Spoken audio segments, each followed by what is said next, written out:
A woman never belongs to you. It's just your turn. You lost your edge, she lost attraction for you. That's how it works. What'd you think she was gonna do? Tell you she cheated? Men cannot afford to get complacent in relationships. Get your fat ass off the couch, start lifting weights, and learn game. You're welcome. And now your man, Donovan Sharp. What's up, guys? It's your man, Donovan Sharp, and welcome to the 1176th edition of TSR Live, your daily dose of toxic masculinity, misogyny, and small dick energy. It is Monday, July the 7th of 2025. It is good to have you guys in today. As always, we are streaming live to multiple platforms: Rumble, Facebook, X, and of course, YouTube. So however you're watching, wherever you're watching from, thank you for making the Sharp Reality Live a part of your daily routine. I've got a fantastic show in store for you guys today. I am going to, obviously I'm going to be reacting to the street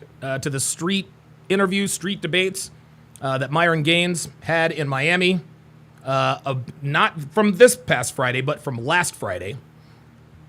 Obviously, I'm going to react to that. I'm also going to react to a guy who wanted to quiz Myron about the illegal rounding up of illegal aliens. Like, he decided to go woke.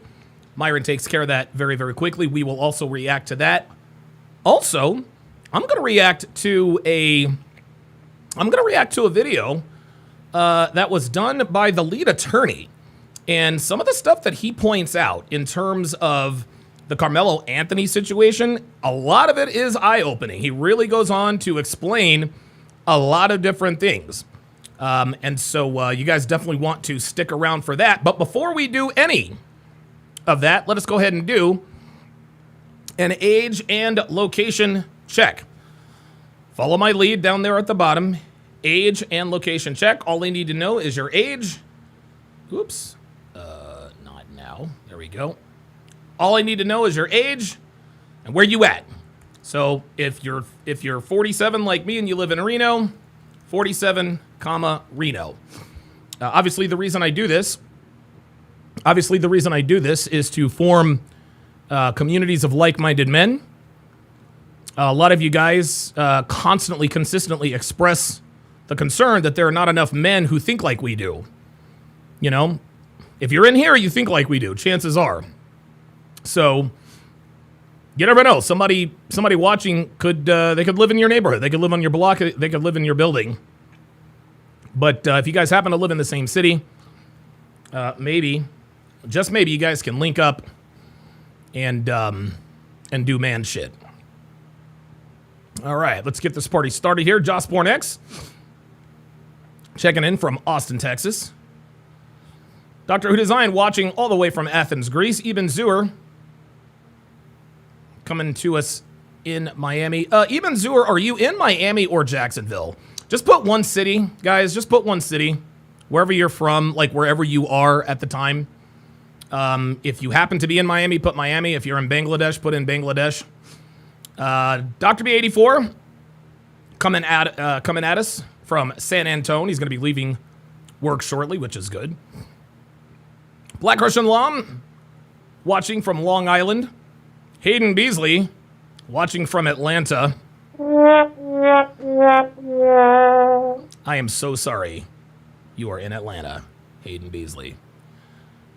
Mike Ray coming at us from Oahu.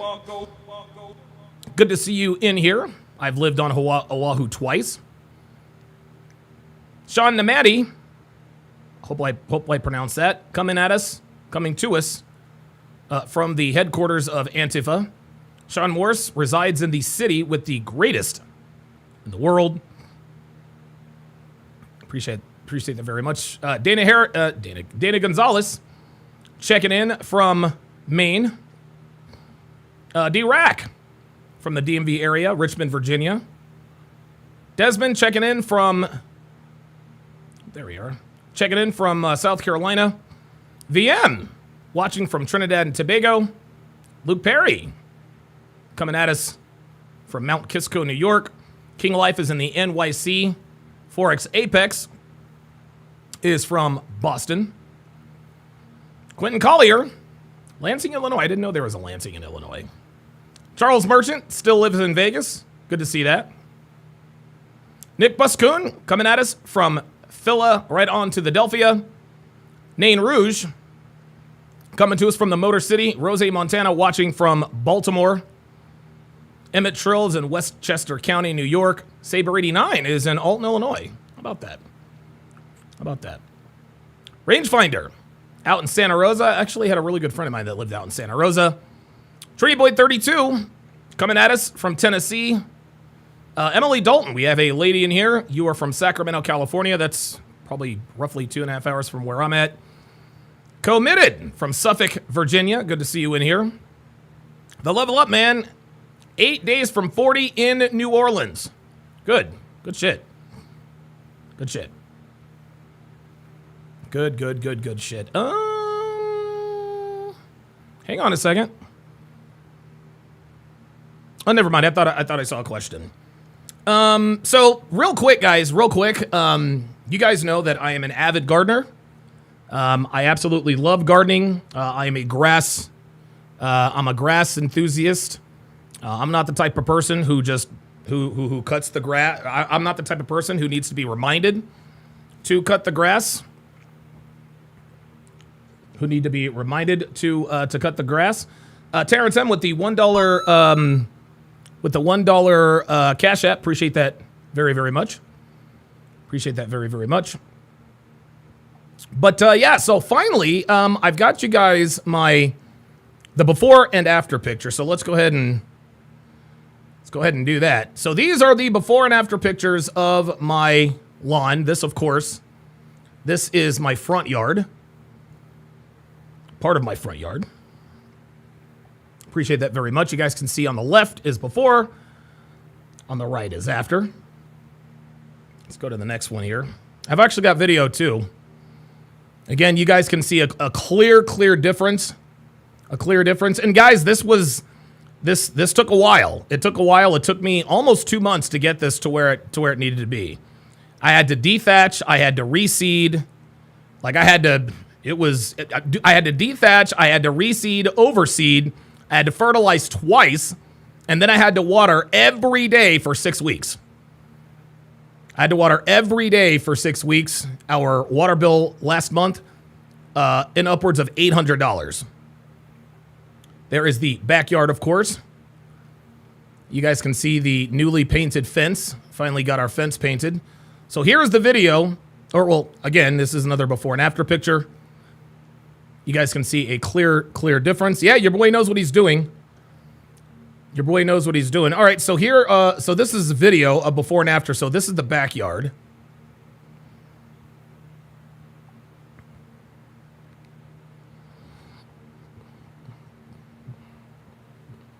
It's funny that it was cloudy. And then, of course, I took the after picture. It's all nice and sunny. But yes, you guys can see a stark difference.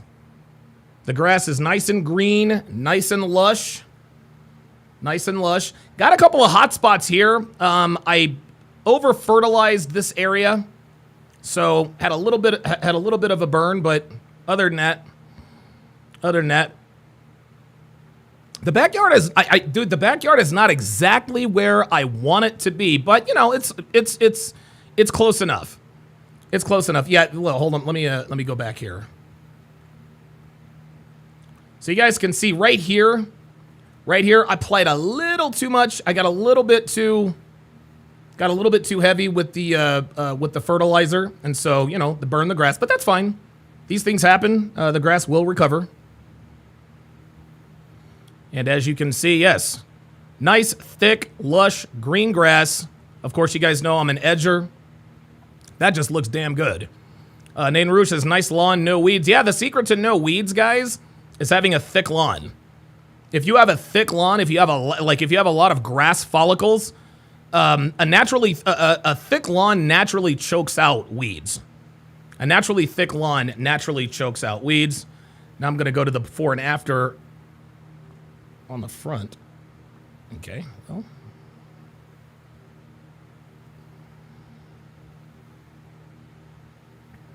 So this is the before and after with the front yard.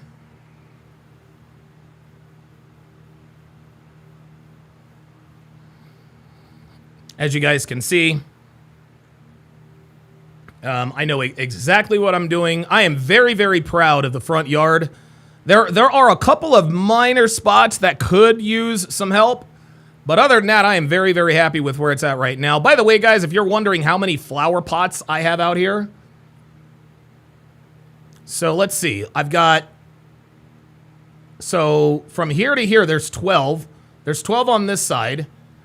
There's 9 on the orange side. Then I've got 5 up. I've got like 30 some odd. I've got like 30 some odd flower pots. But here you go. This is the full view of the house. As you guys can see, I've gotten rid of the weeds that keep growing up in this cobblestone driveway. Arkham Knight says, also your soil's pH balance plays a part too as far as weeds go. Absolutely. Yep. Absolutely. Absolutely. Absolutely. Baker 19 says, is that Bermuda? No, this is tall fescue. This is tall fescue. It's a sunshade tall fescue mix, which is good, obviously for Reno, good regionally.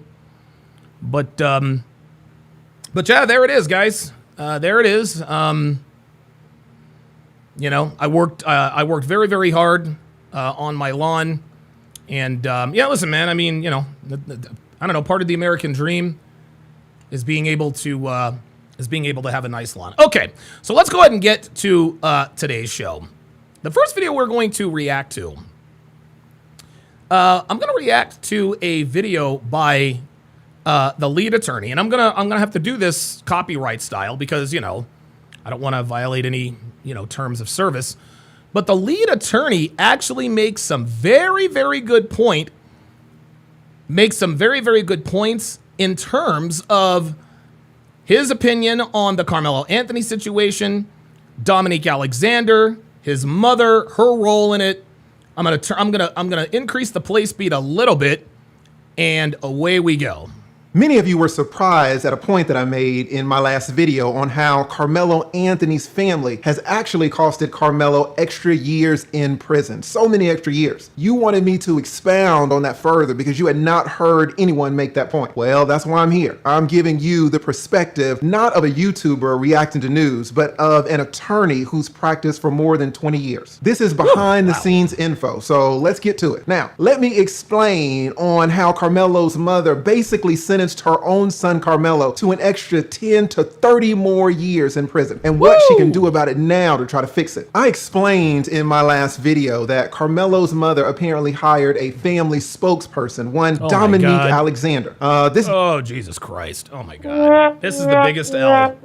This is the biggest L, dude. Dominique Alexander has, don't even get me started on this guy. Dominique calls himself a minister of justice, whatever that is. Dominique is a convicted felon. He's alleged to have beaten his girlfriend. Then he got a new girlfriend. And when that girlfriend left out of the apartment, the good minister grabbed that woman's 2-year-old baby and shook him until that baby got brain damage. The good minister pled guilty in that case to felony charges and was in prison. Now, this is the man that Carmelo's mom chose to speak on Carmelo and the family's behalf.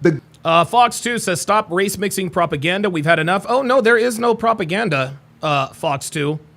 There is no propaganda. Race mixing is happening. Race mixing is happening. Good baby shaking minister. The minister did exactly what you would expect a Trey Ball says, you saw how Charleston White completely flipped and went to Carmelo's side and went full nigga mode. No, I did not know that.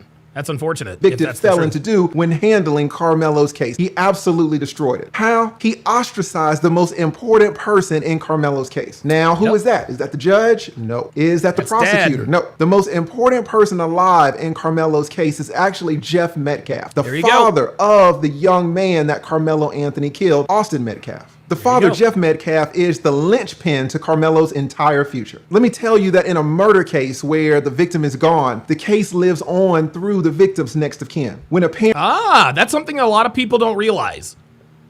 That's something a lot of people don't realize. What TLA just said there is very important. When there is a murder charge and that person is 6 feet under, that person's spirit lives through them, lives through their next of kin. So Austin Metcalf's spirit is sort of being carried by his father. And TLA is talking about, hey, look, man, like you really should be making envoys with Jeff Metcalf. parent has to bury his child, everyone looks to that parent to gauge how to react. Judges consciously and subconsciously look at the parent's facial expression. Oh, Fox too thinks he's clever. I guess he's supposed to be Guy Fawkes. Remember the 5th of November? And when they're testifying. I'm sorry, I just don't take... look, Fox, nothing against you, man, but when people like yourself come in here with these names and Guy Fawkes and stop the race mixing propaganda, I don't take you seriously. I'm sorry. I can't. So, yeah. On the witness stand. Prosecutors run all their plea offers through the parents. Reporters knock on the parents' doors for statements, and they aim their cameras at the parents when the verdicts drop. And the jurors, oh my goodness. The jurors hang on every word of the parents. Notice every little movement, every gesture. In this case, Jeff Metcalf, the father, is not just a spectator in the case. He's the conscience of the entire community. If you win Jeff, you win all the sympathy. But if you alienate him, you can... There it is. There it is. If you win Jeff, you win sympathy. There is no greater advocate for someone who has been convicted of murder than the victim's next of kin being on your side. Go to prison for life. Now, months ago, Jeff Metcalf... Black Russian Lom says probably Devin's ex again. No, he's not that smart. He's not that smart. The father, he did something unthinkable. Reporters, as they always do, shoved a microphone in this grieving father's face and asked him, how do you feel about this Carmelo Anthony? Do you know what he said? Jeff Metcalf said, and I quote, you know what? I've already forgiven this person. Already. Now, that is amazing. It's amazing that Jeff would have the strength to do that, because I would be... And by the way, that's cap. Stop the cap. Jeff Metcalf is just trying to cool the flames of the race war that's about to happen in this country because of this case. He hasn't forgiven Carmelo Anthony. It's impossible to forgive someone for taking the life of your son just a few days later. But shout out to Jeff Metcalf. He did what he thought was the right thing. Capable of that. The maturity, the wisdom, the strength. I just would not have it. Now, that baby... Yeah, Nana Rouge says Guy Fawkes is a British character. Guys, just watch the movie V for Vendetta and you'll know all about Guy Fawkes. Shaking minister is not going to know this, but when a father makes a statement like that, a statement of... Danny Gonzalez says, you know what I noticed? The Metcalf father runs that household. Because you don't see the mother doing interviews, but the Carmelo household is run by the woman. She won't stop being in interviews. That's exactly right. Another difference. Forgiveness. The entire Carmelo team has to drop everything. This is a once-in-a-lifetime opportunity. Your entire legal strategy has to change. I can tell you as an attorney that you call an emergency meeting with all the lawyers, all the family, maybe PR consultants if the family has means for that. You bring everyone together to get them on the same page and let them know that this case will revolve around one person, Jeff Metcalf, the father. So when Carmelo's mother heard what Jeff said about her son, what do you think that this lady did? She handed the microphone at a press conference to the baby shaking minister of justice. And at that press conference where Jeff Metcalf showed up to pray with the family, the baby shaking minister called the police and had Jeff kicked out. Like, can you believe it? They kicked Jeff Metcalf, who came there to pray. They kicked him out of the press conference. This is why we know Dominique Alexander is not too bright. This is why we know he's not too bright.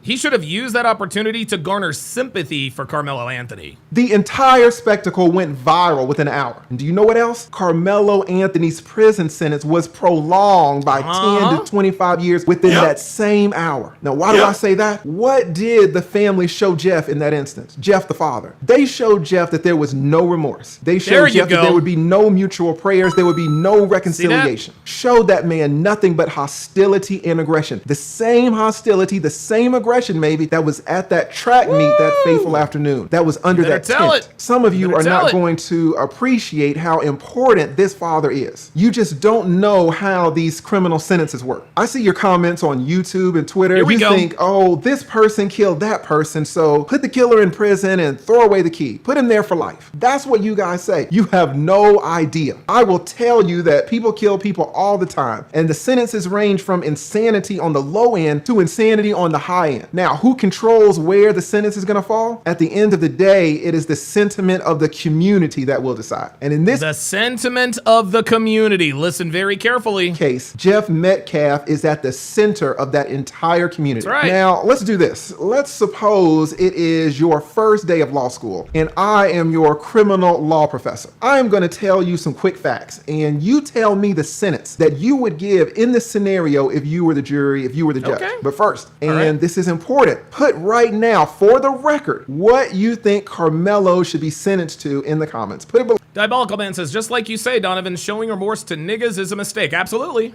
Now, here is the quiz. I want everybody to take it. Here's the first case, 4 cases. A 16-year-old in Texas, basically the same age and state of Carmelo. He gets hammered, consuming alcohol, consuming drugs. He does the whole thing. He gets behind the wheel of a vehicle. So this is the case that Beans was talking about. This is the case that Beans was talking about. The kid that got drunk and high, got behind the wheel and killed 4 people, and they blamed it on affluenza. And so if you let Beans tell it, pardon me, if you let Beans tell it, Carmelo Anthony should get away with killing Austin Metcalf because, well, this dude didn't get the sentence that he should have gotten. Vehicle. Of course, he gets into an accident. Now, here's the thing. He killed. Shout out to Thomas M with the $10 Cash App. He says, do you plan on collaborating with Anton Daniels? I'm under the impression that Anton Daniels does not want to collaborate with me. He hasn't said it. But he and I like Anton. I've never met the guy. I've never talked to him before. I think he's one of the most base people on the internet. Like, he is absolutely one of the most base people on the internet. I remember one time, I think he reached out to me. I was going through some controversy, and he wanted to talk to me about that particular controversy. And somebody that a friend of mine knows him personally. And so they reached out to me, was like, hey, Anton wants you to come on and talk about X, Y, and Z. And I was like, no, I'm not doing all of that. And so I recently tried to get a hold of Anton, through my mutual acquaintance. I asked him, I said, hey, look, if Anton wants to, collaborate, you have permission to give him my number. And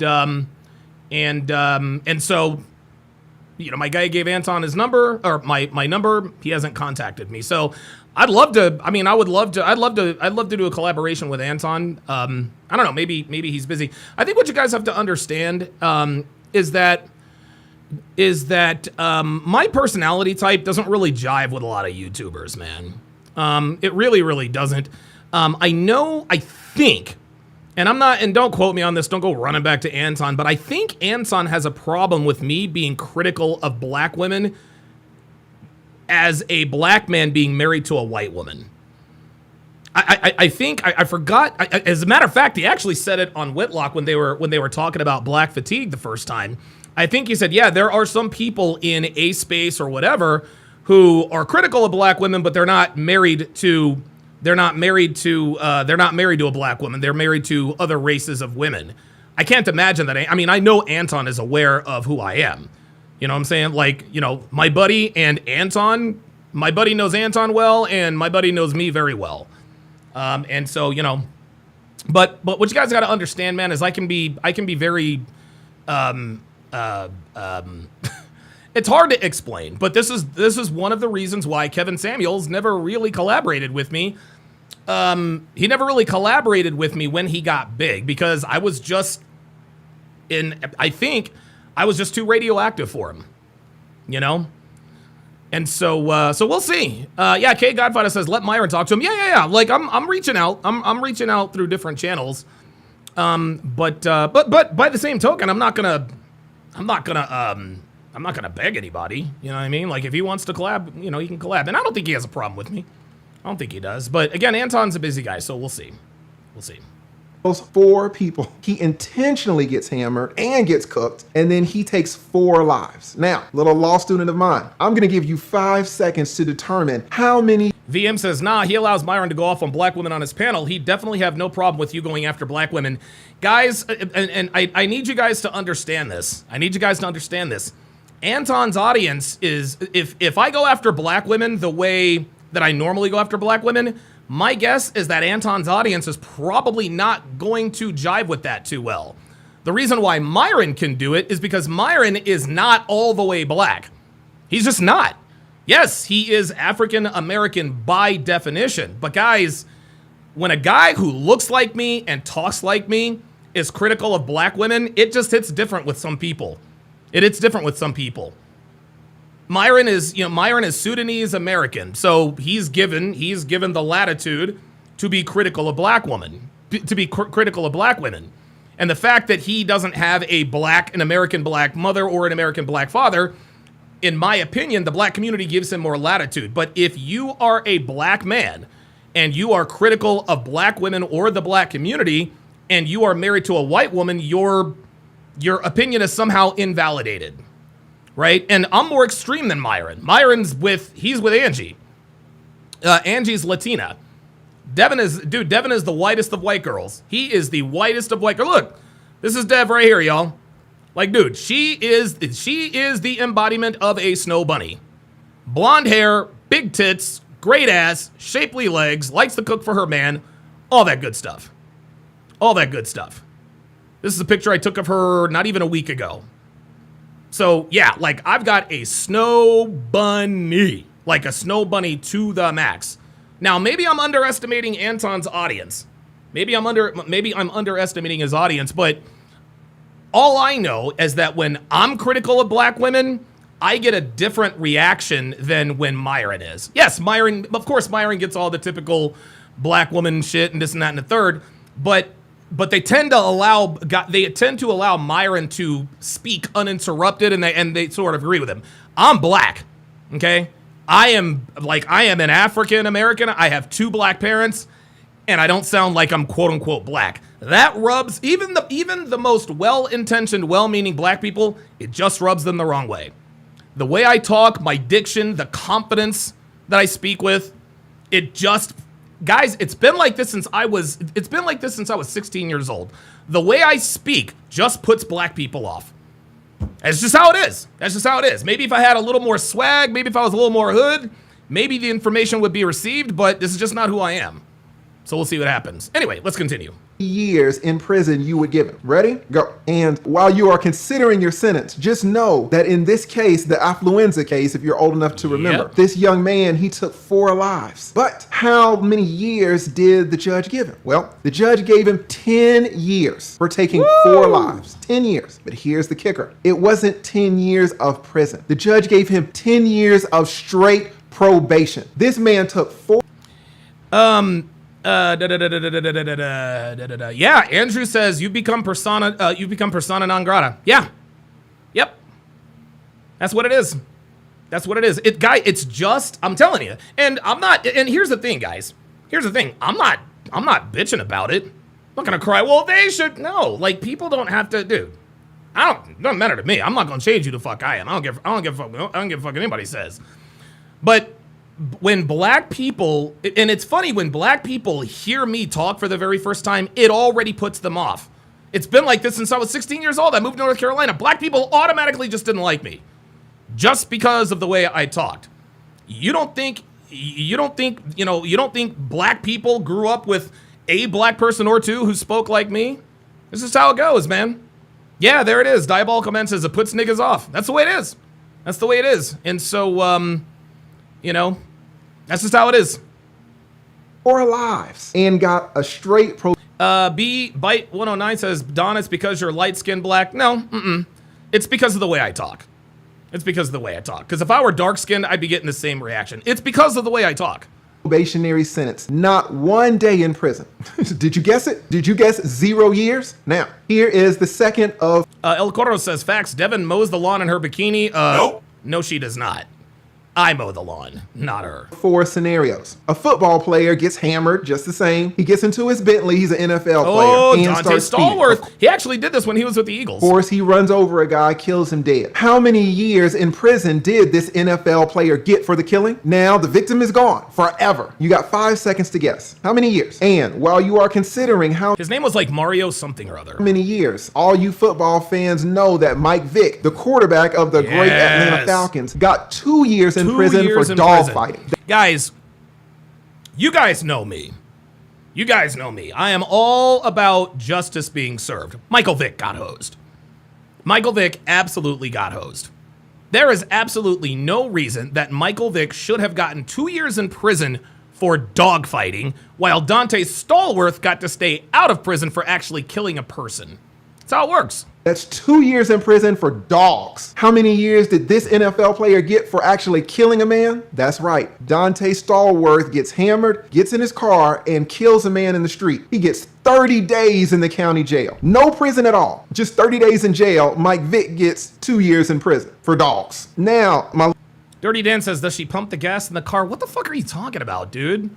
Devin's a lady. She doesn't pump gas. She doesn't hold doors. I pump the gas. I mow the lawn. I hold the doors. Okay? She cooks the meal. She washes the clothes, and she sucks the dick. That's what we do.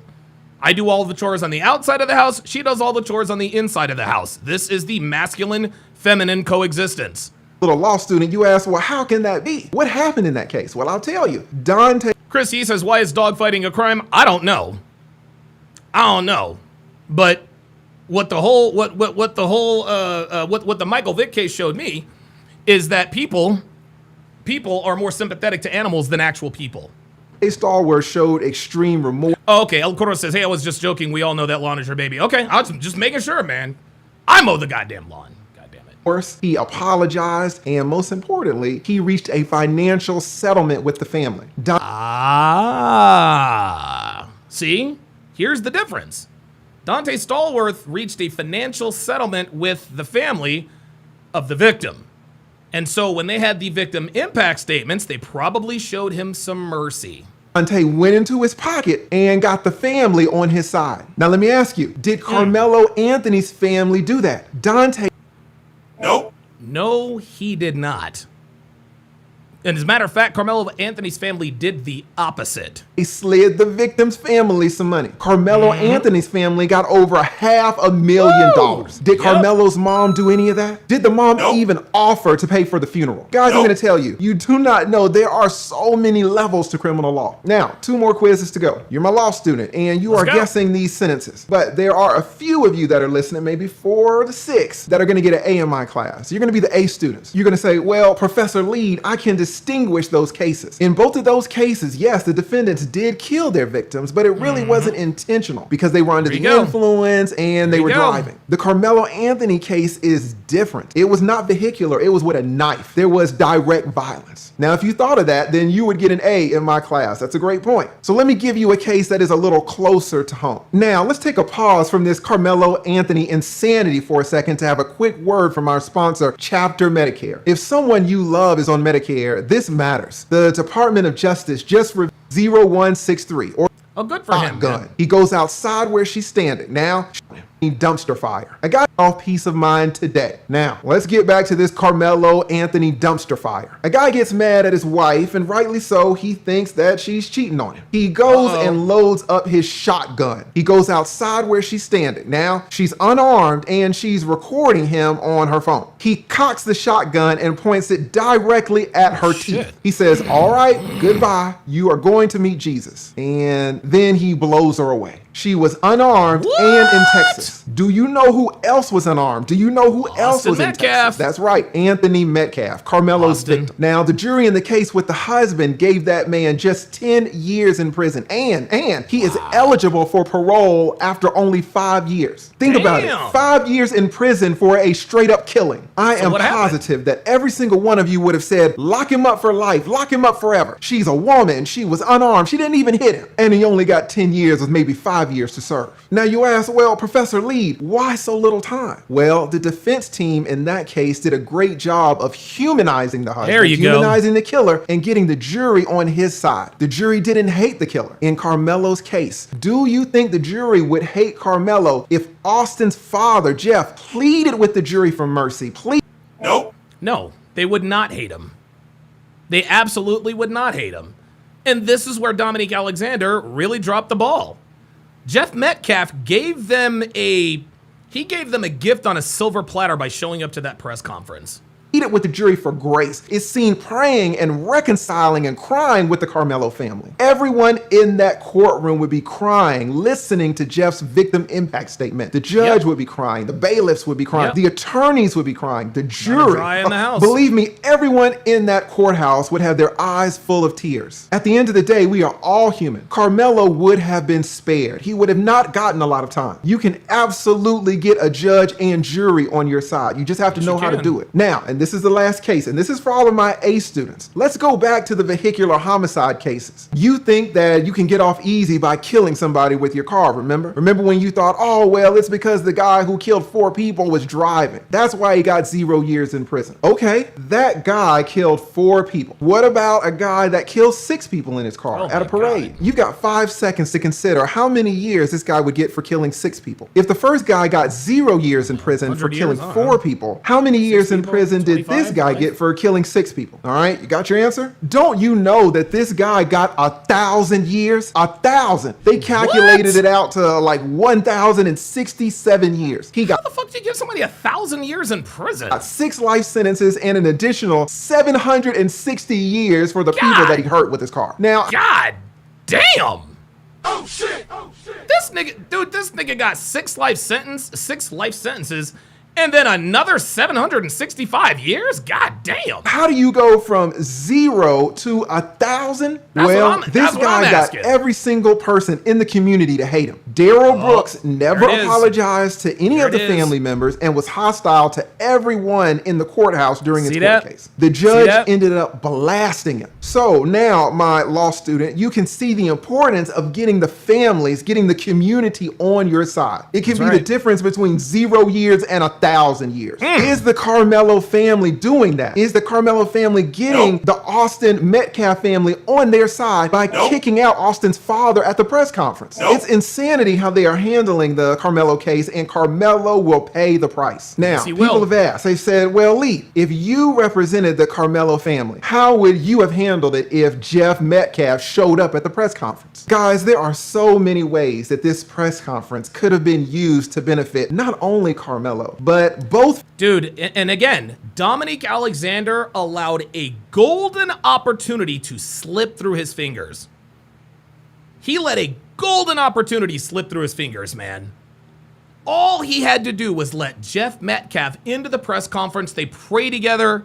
That would have made all the difference in the world. The narrative would be completely different. Family's entire well-being. I would have already talked to Carmelo's family about how important Jeff is to the entire case. Hopefully, the Carmelo family would have already communicated with Jeff numerous times, expressing remorse, expressing sorrow, offering apologies for the incident. And if Jeff shows up at that press conference, guess what? We are not having a Carmelo press conference anymore. We are having a joint press conference. There you go. And guess what else? Jeff Metcalf gets the microphone first. He gets the spotlight. Woo! We stand behind him while he talks. He gets the first words, and he can talk for as long as he wants. Now, a few of you might say, well, what happens if he goes off the rails? What happens if he starts saying bad things about Carmelo? Well, good. Charles Merchant says, hard R's never humble themselves. They double down every time.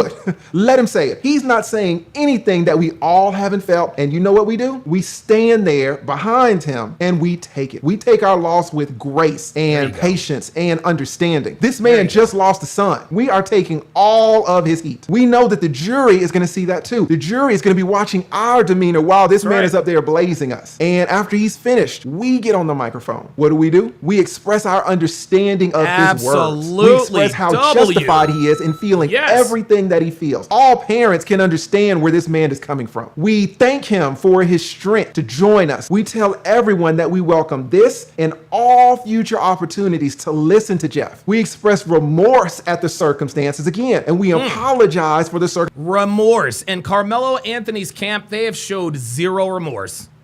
They've showed zero remorse, man. That's why this is why this kid is going to prison for life, fam.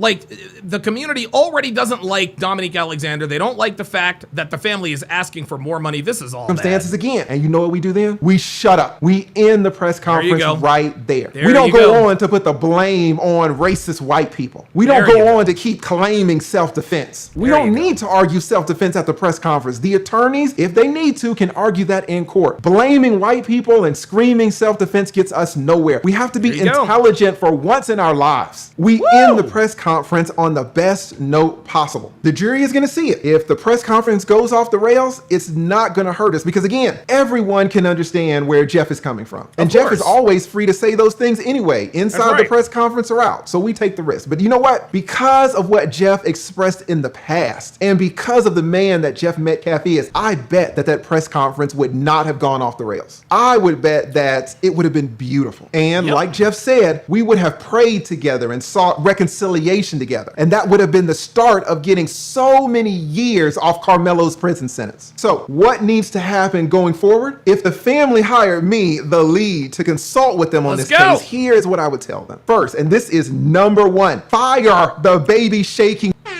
Minister of Justice. Fire his ass. This nigga's got to go. This nigga's got to go. The Anthony family has made so many missteps with this situation. But this is the biggest misstep of all, is allowing this man to be your spokesperson. That man immediately and publicly let everyone know that he is no longer on the team. We've got attorneys now. We've got the lead consulting now. We definitely don't need baby shaking convicted felons representing us. Second, I would appoint Jeff, the father, to choose a new spokesman. I tell him to think of someone like a retired Nate Roach says, Donovan, doesn't it come down to who gets in the jury box? Put in people that are sympathetic to Carmelo. You're absolutely right. And what you're talking about is the process called voir dire, which is the Latin word for jury selection, right? But here's the thing, Nane. The other side gets to pick too, okay? It's not just it's not just the defense that gets to put people on the jury, okay? The prosecution gets to decide who is on or off the jury too, right? So yeah, the defense is obviously clearly going to try to get as many people on that jury who are sympathetic to Carmelo Anthony, and the prosecution is more likely to look for the opposite. Okay, but both teams have a say. Both teams have a say. It's not like, all right, well, all we got to do is just get a bunch of people in there that are sympathetic to Carmelo. You're absolutely right, but the other side has power to veto a lot of those selections as well. Pastor, a real pastor, or a retired judge with impeccable standing. We are giving Jeff the control of this because Jeff is the person who can do the most to help Carmelo and to heal the community. Third, I would tell the family, Carmelo Anthony's family, to cut a check to Jeff immediately for restitution of the funeral. Then give him some more money for counseling, maybe some more money for a memorial. I'm thinking at least $50,000. And here's the thing, at least. Quietly. We don't tell a soul. It'll show. Dude, the Anthony family hasn't offered anything to the Metcalf family. They haven't offered to pay for the funeral. They haven't offered to pay for a memorial service. Nope. They're out renting, $900,000 homes and rolling around in Escalades. With money that came from niggas. Jeff, our commitment, and maybe Jeff will mention it to the community later on, but even if he doesn't, fine. We still give him the money privately, and we give it to him right now, 24 hours. Then I would also set up a new GoFundMe, and I would add Jeff as a co-trustee to that. The new GoFundMe would be for a scholarship fund in Austin's name. Oh, and okay, look. Drew Anthony, if you're watching, Drew Anthony and Kayla Hayes, if you're watching this right now, you need to hire this lead attorney guy.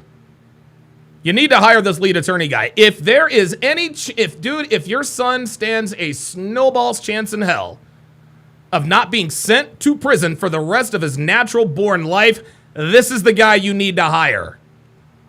Carmelo family make the first contribution. I'm thinking maybe another $50,000. Now the go. Carmelo family has already collected $500,000, and some of that's going to be used on the lawyers, even though apparently Carmelo applied for a free lawyer, but we'll talk about that in another video. So the family can afford to give $100,000 to the man who can help their son the most. It's an investment in Carmelo and towards communal reconciliation. Guys, as you can see, there is so much that goes into a criminal case, and Carmelo's mother is so ignorant in hiring a baby shaking minister of justice than hiring someone with true knowledge and experience and wisdom. Do you think that it's possible for Carmelo's mom to turn this around and get Jeff on her side, on Carmelo's side, or do you think that it's just too late? Let me know in the comments below. Okay, so shout out to the lead attorney, man. Shout out to the lead attorney. Okay. All right. I'll probably react. I'm gonna react to the Charleston White. Well. All right. Let me quickly take a look at this Charleston White thing here. Because I don't want this to apologize to Carmelo. I don't want this to dominate the show. Here we go. So here is Charleston White.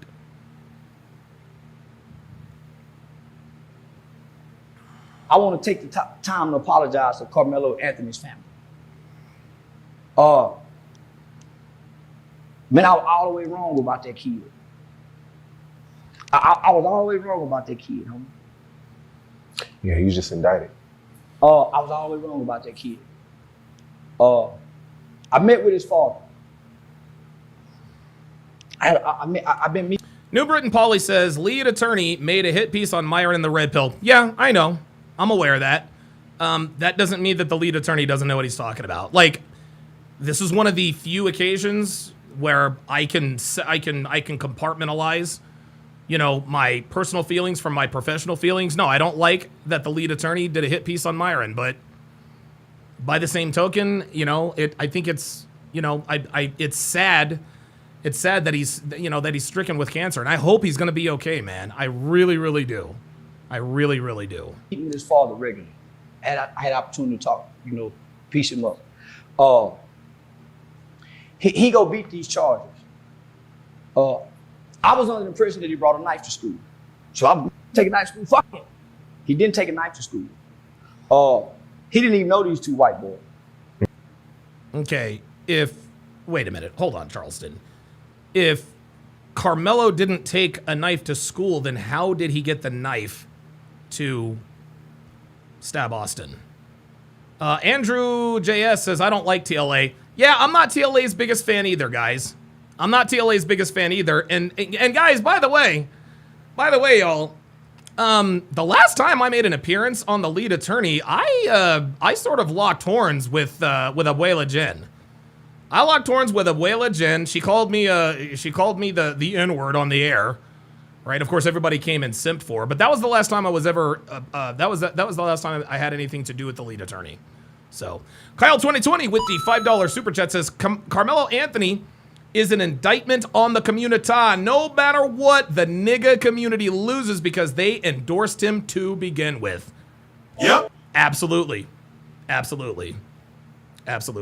Let's continue with Charleston. These two white boys just came over there with because he was with another kid that knew those white boys. So he a new black kid who these big old white boys, big white boys.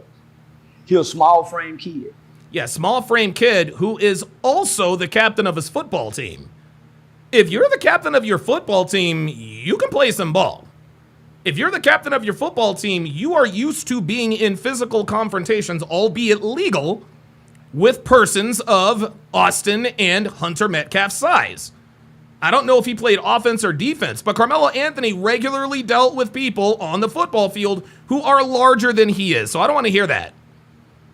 One of the white boys was on that side, one of the white boys on that side. So either way go, they had him blocked in.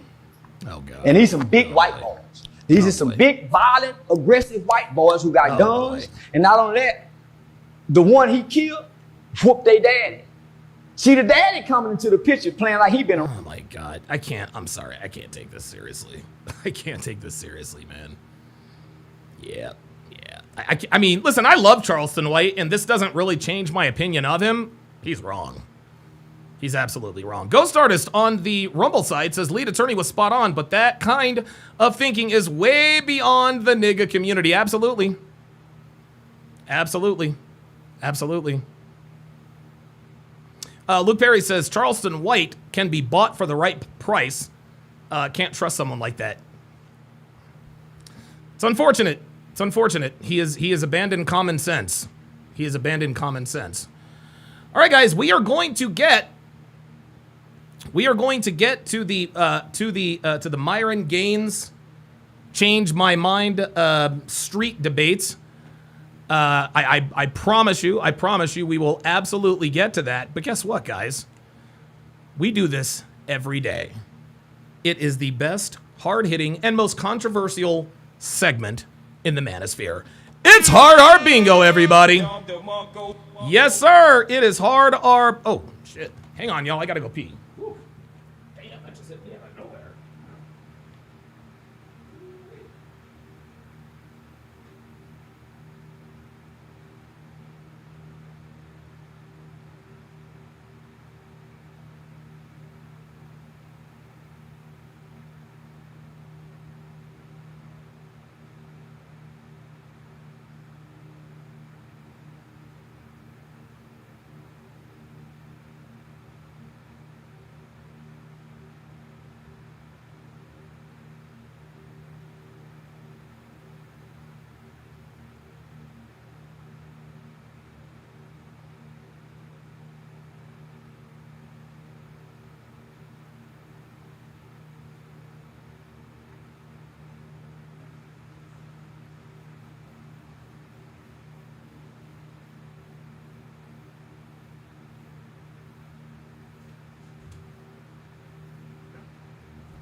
Sorry about that, y'all. Woo.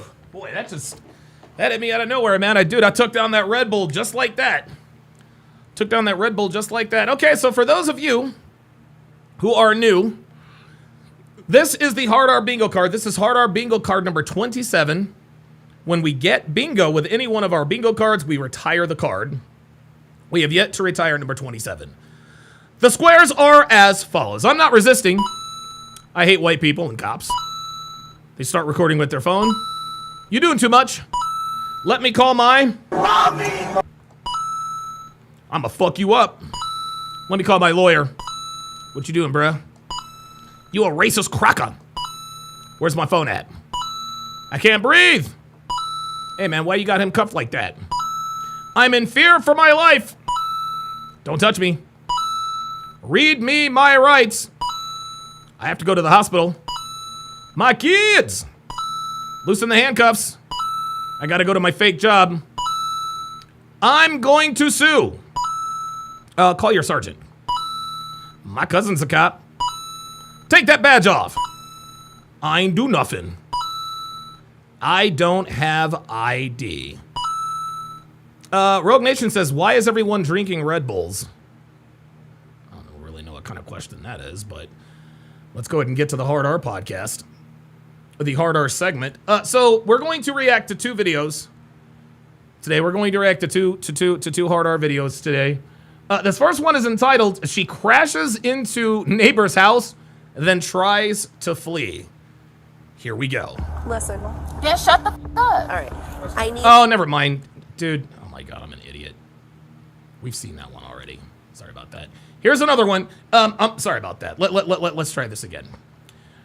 This first video is entitled, Man Makes the Worst Choice Possible After a Simple Traffic Stop. Around.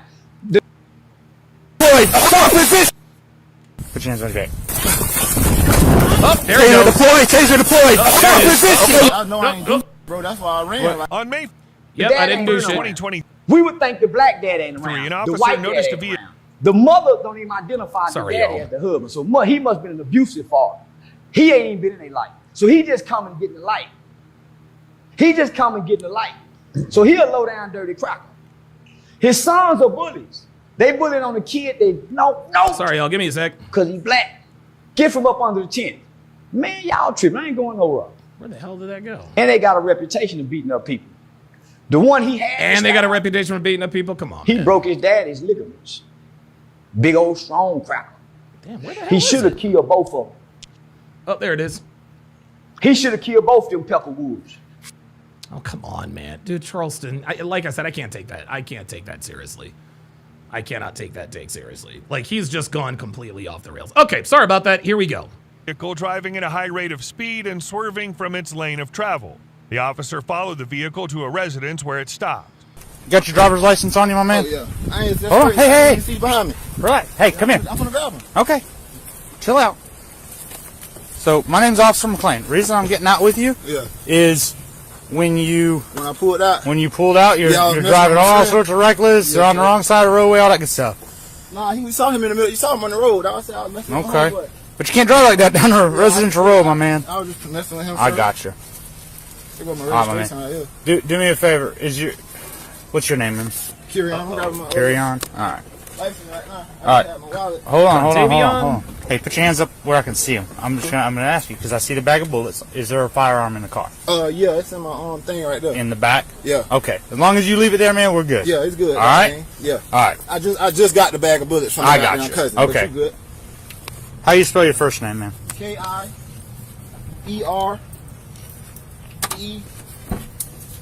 I just had my wallet.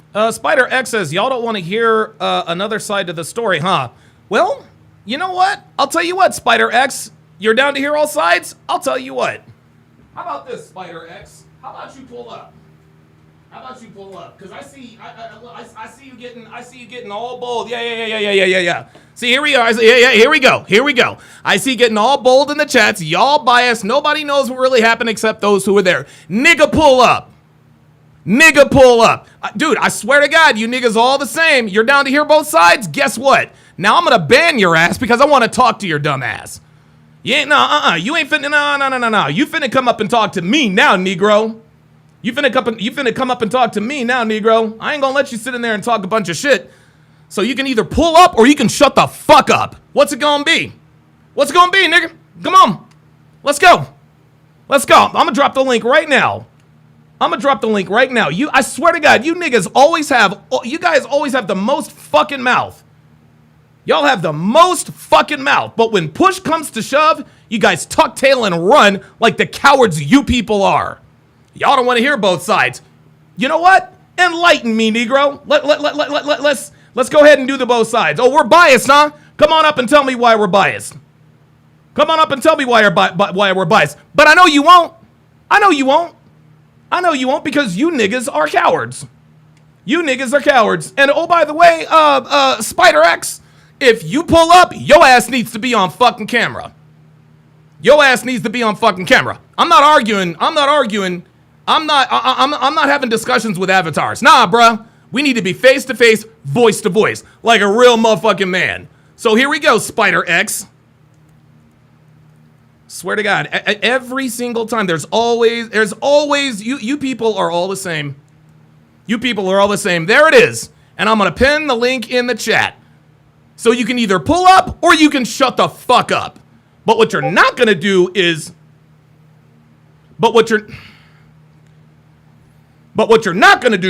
troll my chat from the chat. You wanna troll us?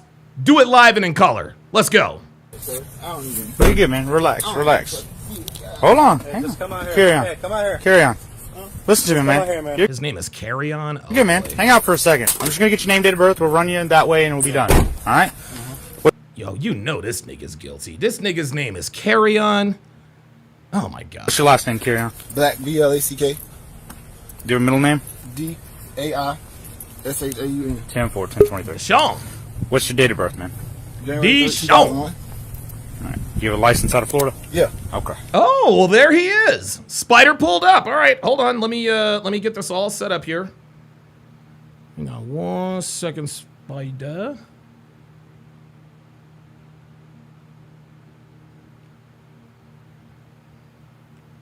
All right, I got you up here now. Give me 1 second. All right, Spider, tell me. So what's on your mind? I can't hear you. You gotta unmute yourself. Oh, go ahead. No, you're good. I can hear you. Well, first supporter, so I ain't want no beef. I'm a Donovan Sharp supporter, first of all. Okay. I mean, nothing to discuss. You didn't even let the video play. You didn't let Charleston White explain it. I'm not leaning towards one side or the other when it comes to Carmelo's case. Okay, your comment said y'all are biased. Nobody knows what really happened except those who were there. When people make those kinds of comments, Spider, what that says to me is that you disagree with the public narrative. What say you? Agree. Like I said, I'm more neutral. Valid. I mean,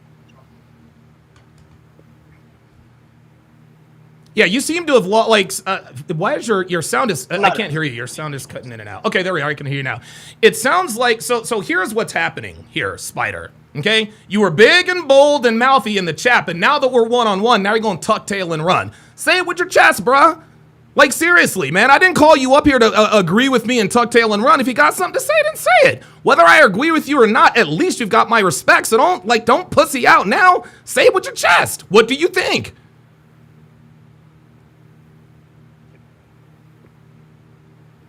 I can't hear you. Your sound is going in and out.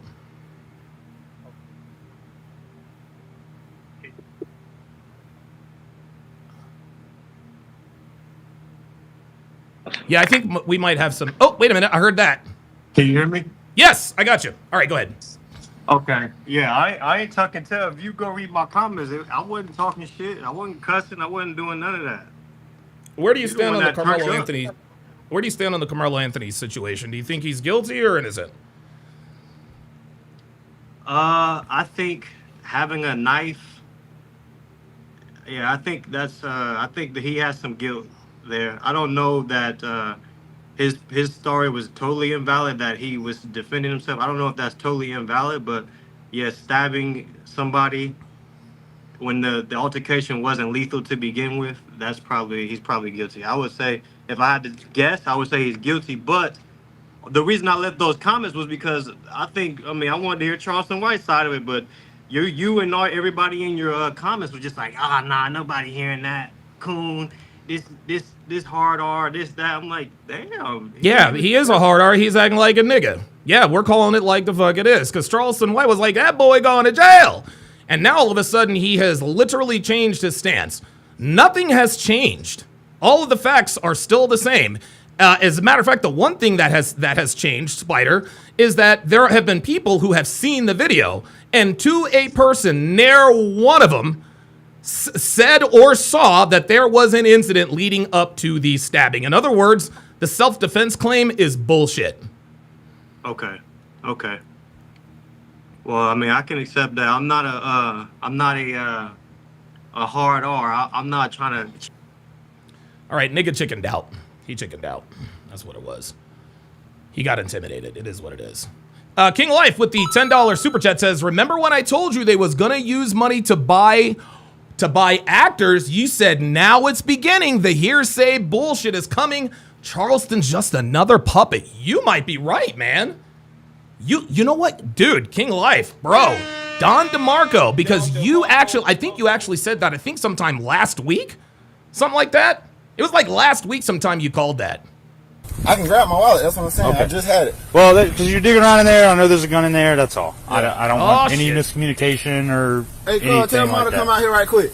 All right. Tell Mom to come out here right quick. Hold out here. They're All out right. here for me. Carry on. Goddamn, I was messing with bro. Step right up here, man.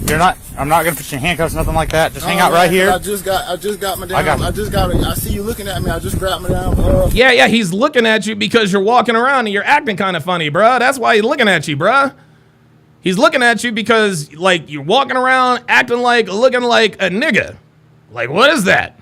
Other firearm from my cousin. I just put it in my pocket. I was coming. Oh, okay, out. always So a it's cousin. It's clean. I literally just picked it up from him before I came here. While I don't know if it's loaded or not, but you can grab it. While we're dealing with you, man, I'm just gonna take it off you. That's what I'm saying. You can grab it. I don't know if it's loaded or not. Nothing else on you? No. How the hell do you have a gun on you, but you don't know if it's loaded or not? Like, what are we doing? All right, hold on. Hey, come here. Keep your hands out your pockets. Relax, man. Watch out. We're Watch good. out now. If that's the case, man, you're being upfront and honest with me. That'll be the end of I it. didn't even see behind me. That's why I said when you had pulled out here, I got spooked. I'm like, damn, what the hell I did? God. Nah, he asked for his mama. He asked for his mama. That's not a random nigga intervening. If she comes out, she'll be random. I don't even know if he got it loaded or not. I just got it from him, man. 150. Oh my God. I don't know if it's loaded or not. Yeah, stop the cap. $50, man. All right. Was it an illegal gun sale? Oh, he did say bro, didn't he? Just bought the gun from him, man. 52. What's your 1052? What is this? Guys, please. You guys got to help me out here. You guys got to help me. Guys, what is this? What is this? I don't guys, this is 2023, so it's not too long ago. But goddamn, man, what, I don't understand. Can somebody, and guys, I'm not being facetious. I want to know why niggas do this. I don't understand. Come on. Hey, carry on. Come here. Hang on. Come here real quick. I'm just gonna make sure there's nothing else on you. All right, relax. What's that? Oops, Hey, sorry. hey, listen to me. Relax. All right. If that's all it is, man, we're good. Yeah, all right. Grab it, bro. Relax. You know what I'm saying? Cause I ain't on nothing, man. I got you. You just spooked me. I got you, man. Relax. All right. Hold on. Yeah. How far out are you? All right. So you just spooked me, bro. All right. But I'm good. Do me a favor. We're gonna walk over here in front of the car. Not that you're under arrest or anything. Just stay 10-12 with that. Do you hear what's happening here? The police officer is trying to handle this guy with kid gloves because he sees what this is. You're not under arrest. Like, he has to keep reassuring this guy because these people have a reputation for going fucking crazy and chimping out. All right. Oh, Will Sutton says it tells the other inmates you sweet.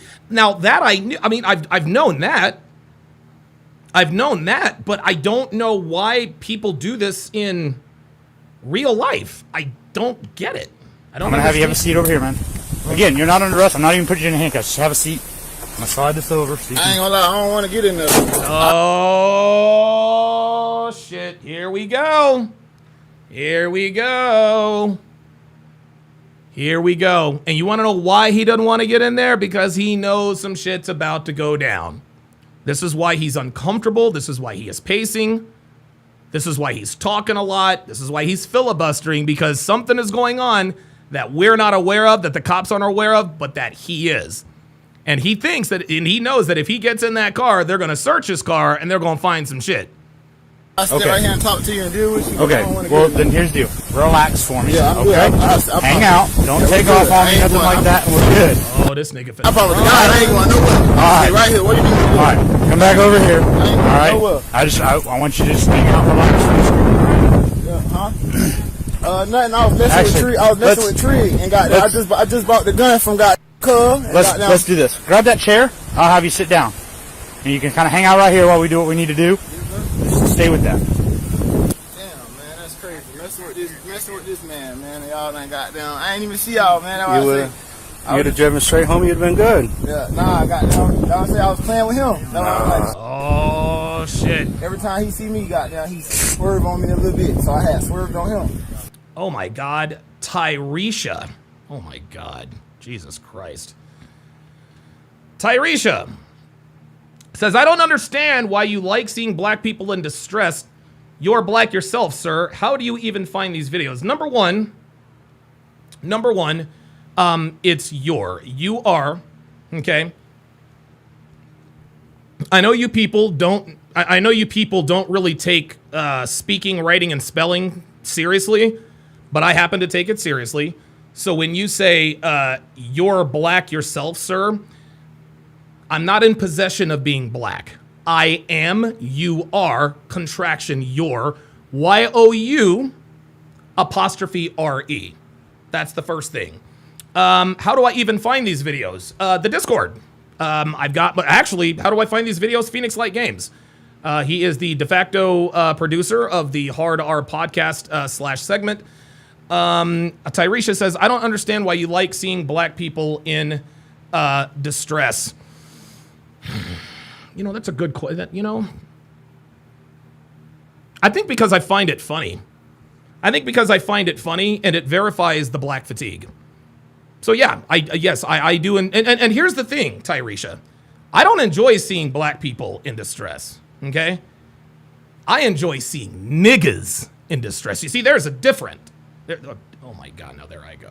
Oh my God, oh my God, oh my God. Hold on, that was bad. That was bad. Let me, you see, there's a difference between black people and niggas. I don't like it. I don't like it when black people are in distress. No, I am anti-black people in distress, okay? Nigga distress. That's what I'm here for. That's what I'm here for. Dirty Dan says Tyresha just had to ask the question. I know. Let's continue. Dude, this nigga finna run. I know he finna run. What else is in the car? Nothing, probably, I thought that weed was in there. That's what I'm saying. Mm-hmm. Was that the firearm you were talking about in the car? There's another one in there? Yeah, I had my Glock in there. This nigga's got, well, listen, I mean, if they're registered, it is what it is. I keep it right up under the seat, behind my seat. I had just in case the block is hot. I didn't trust the other guy that my cousin was with. He sold me the gun and stuff. It's always my fucking cousin, man. I can fish, you can watch me. Nah, hang out, man. I ain't gonna do all that. No, I'm saying like right here behind the I don't get paid to watch that. Come on now. I'm saying you can watch me, so you know I ain't doing it. All right, Karen. You said that other gun's in your backpack back here? No, it's not in my backpack. It's right next to the Glock box. That's what I was just telling him. Okay. All right. I'm just gonna grab it out of there, make sure we're good. The Glock box. Right up under my seat. I just took it out the Glock box because the guy under the front seat? Yeah, I didn't trust him. Dead Games Inc. says, imagine having your pants down and thinking about running from the cops. Yeah, right? Okay. Okay. Okay, gotcha. Right down the floor. What happened was it was my cousin. Thought you were buying it from your cousin. My cousin. Nah, the guy is my cousin, but I don't know the guy that my cousin with. I bought it from my little cousin Tank. You know oh, here we go. So now there's somebody else they can't identify. Okay. But he got some guy with him, man, and I don't know that dude, bro. You know what I'm saying? I done heard about him before. You know what I'm saying? But I got my Glock box in there for goddamn for that Glock right there. It's another Glock box in there. I was gonna put that gun in there. No. Yeah, they gotta be down south. Right quick. All right, my man. Listen, I'm not taking these. I'm just putting them in my car. So while we deal with Phoenix Light Games addresses Tyresha, says, if you have an issue with Donovan breaking down these videos, why is that currently right now I have over 200 videos saved of you people doing dumb shit, increasing, pardon me, incrementally every day? Well, it's because we enjoy seeing niggas in distress. to you. Nah, you good. I know for sure that was clean. I got you. I got you. Let me ask you a question though, because it smells like weed. You probably had weed on you. Was that the only weed that you had? Was just what was in that bag that I pulled out of your pocket? Nothing else in the car? Okay. If this is Florida, you know this nigga can run. If this is Florida, you know this nigga runs a 4.240. Like, I'ma just let y'all know right now. If when this nigga decides to run, I can tell you who's not gonna catch him. It's not gonna be this guy. This is not gonna be the guy to catch this dude. Okay. All right, man. Sit tight for just a second, all right? Yeah, I'm stopping you anyway, right? We're stopping you for the driving. Oh, yeah. Nah, I'm good, Jake. Oh, yeah.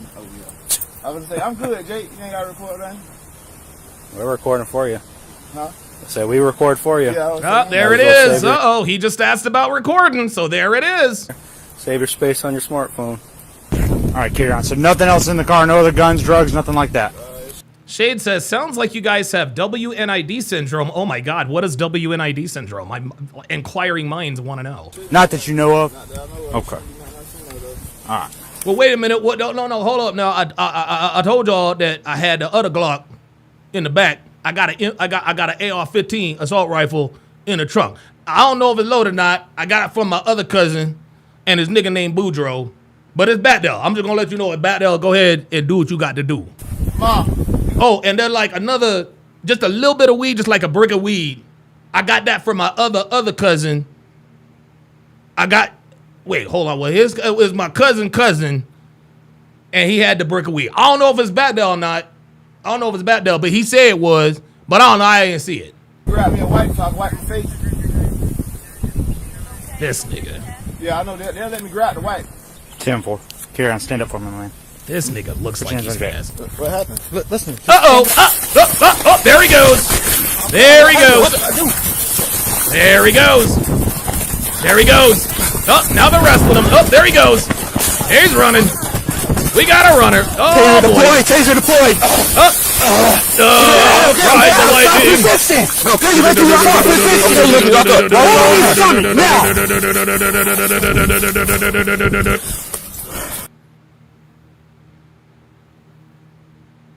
Is that the kind of distress you're talking about, Tyresha?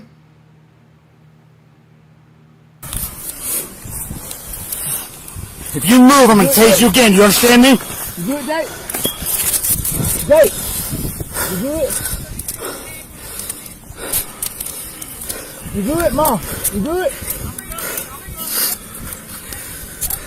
I'm trying to figure out what happened. He talking about getting put in handcuffs. Hell no. Bruh, you just ran from the cops, bruh.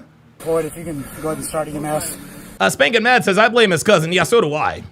So do I. Yeah, he was quick, though. He was real quick. The only thing that really stopped him was the fence. And he's 10-15. Hey. Praetorian Guard, what is 1015? Praetorian Guard, oh, I don't see him in here anymore. Never mind. Mom, come get my keys. Hey, just stay there. Father Hana said, right over there. Alright. Trying to figure out what the hell. I stand corrected. I guess they did catch this nigga. Listen, bud. Relax. Phoenix Light Game says, he says, and I have the data to back that up, Donovan. I managed to record every single specific situation that has happened in these hard R videos. It's a lot of information. Don't get too overwhelmed. Happy to do it. So Phoenix Light Games, what he has been working on is he's been working on compiling data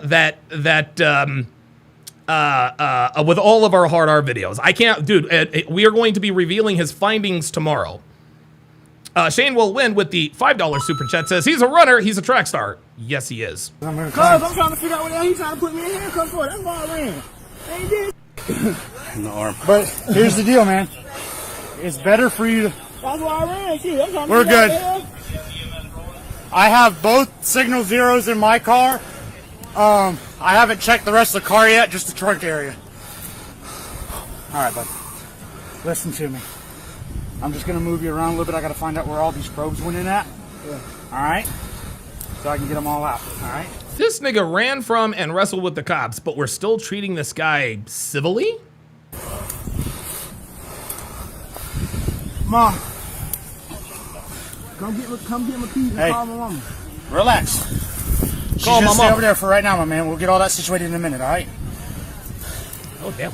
Dude, the white cop's got some flavor to him, though. We'll get him to her. Don't worry about it. He said, we will get taken care of, all right? Huh? Listen. Luke Berry says Discord got more videos than Pete Diddy. He's stupid. But relax your arm. I'm going to pull these two out so I can move them. Oh, did he? He did say my kids, didn't he? Hold still, man. Hold still. All right, Leave him in there, let the EMS. Yeah, let EMS. Yeah, all right. Let's sit him up. All right, roll to your side, my man. Take your knees to your chest. No, we can put it in the call FDI, keep down. All right, and then roll to your butt. Nope, not yet. Yeah, that's why I say come get my car keys, bro. Not yet. Hold on, relax. We'll give them to you, man. Hold on. Okay. Ready? 1, 2, 3. Okay. All right. You got anything in your pockets before we sit you down? No, I had it in Oh, we already checked? I don't know. Y'all might want to check again. Y'all don't know what's on about. Right. Oh, there it is. I ain't did nothing. Yeah, except for running from the cops. I'm trying to, have a seat, man. Mom, you know why I ran? Because he walked up on me and said, put your hands behind your back, and I ain't did shit. Oh, no. Yeah, you're not supposed to run from cops when they tell you to put your hands behind your back, buddy. That's called resisting arrest. Oh, Listen to me, man. oh no. Listen to me. Hell no. I'm going to run every time. Hell no. I ain't did nothing. Okay. He says, I'm going to run every time. Oh, my God. Bruh. Do you see? This is the problem with niggas. He just doubled down. I'm going to run every time. Bro, you don't run from the cops. It never ends well. What are we doing? If you're going to let me explain to you, my man. Oh, yeah, I'm listening. I'm So talking that gun that you had in your pocket was stolen. It was? Yep. Oh shit! Yeah, I got you now. The gun in his pocket was stolen. Remember when he said what happened was that I had bought it from my cousin. You ain't buy it from your cousin, bruh. Stop the cap. You stole that bitch. On top of the weed that you had in your pocket. I just bought this fucking gun. Literally. No. A couple of reasons. Cap. That's why I came over here. That's cap. That's I cap. literally just bought this gun. That's cap. That's why I was telling you Motherfucking one cap. The other one is clean. No, I that's know cap. the other one clean. I just bought that Do you want to fucking get him in my gun. car and just wait for EMS? Or just leave him here? That's just his parents, right? Huh? That's just his parent. No, he's got probes on. He can sit there for a second. He's all right. He ain't doing nothing now. Yeah, he's gonna run with his hands behind. He's cooked. He's cooked, y'all. That's it. It's a wrap. Anything else around you carry on besides? Yeah, he's good. Where the probes went. No, I'm good, man. I was just trying to. I know I ain't. Stella says, have any of these videos resulted in a shootout? Yeah, there are videos that do result in shootouts, but I don't react to those, obviously, because of YouTube's anti-gun violence policy. I know I ain't do, bro. That's why I ran. What? Like, you ain't taking me to something I ain't do. If you wouldn't have but ran, then we could have had a conversation. Bruh, no, sorry. See, do you see what niggas trying to do now? Well, the reason why I ran is because the cop tried to arrest me for something I didn't do. That's not up to you. You don't run from cops. Sorry. About it, but yeah, there it is. El Coro says running is not the best way to say I'm innocent. Yeah, exactly.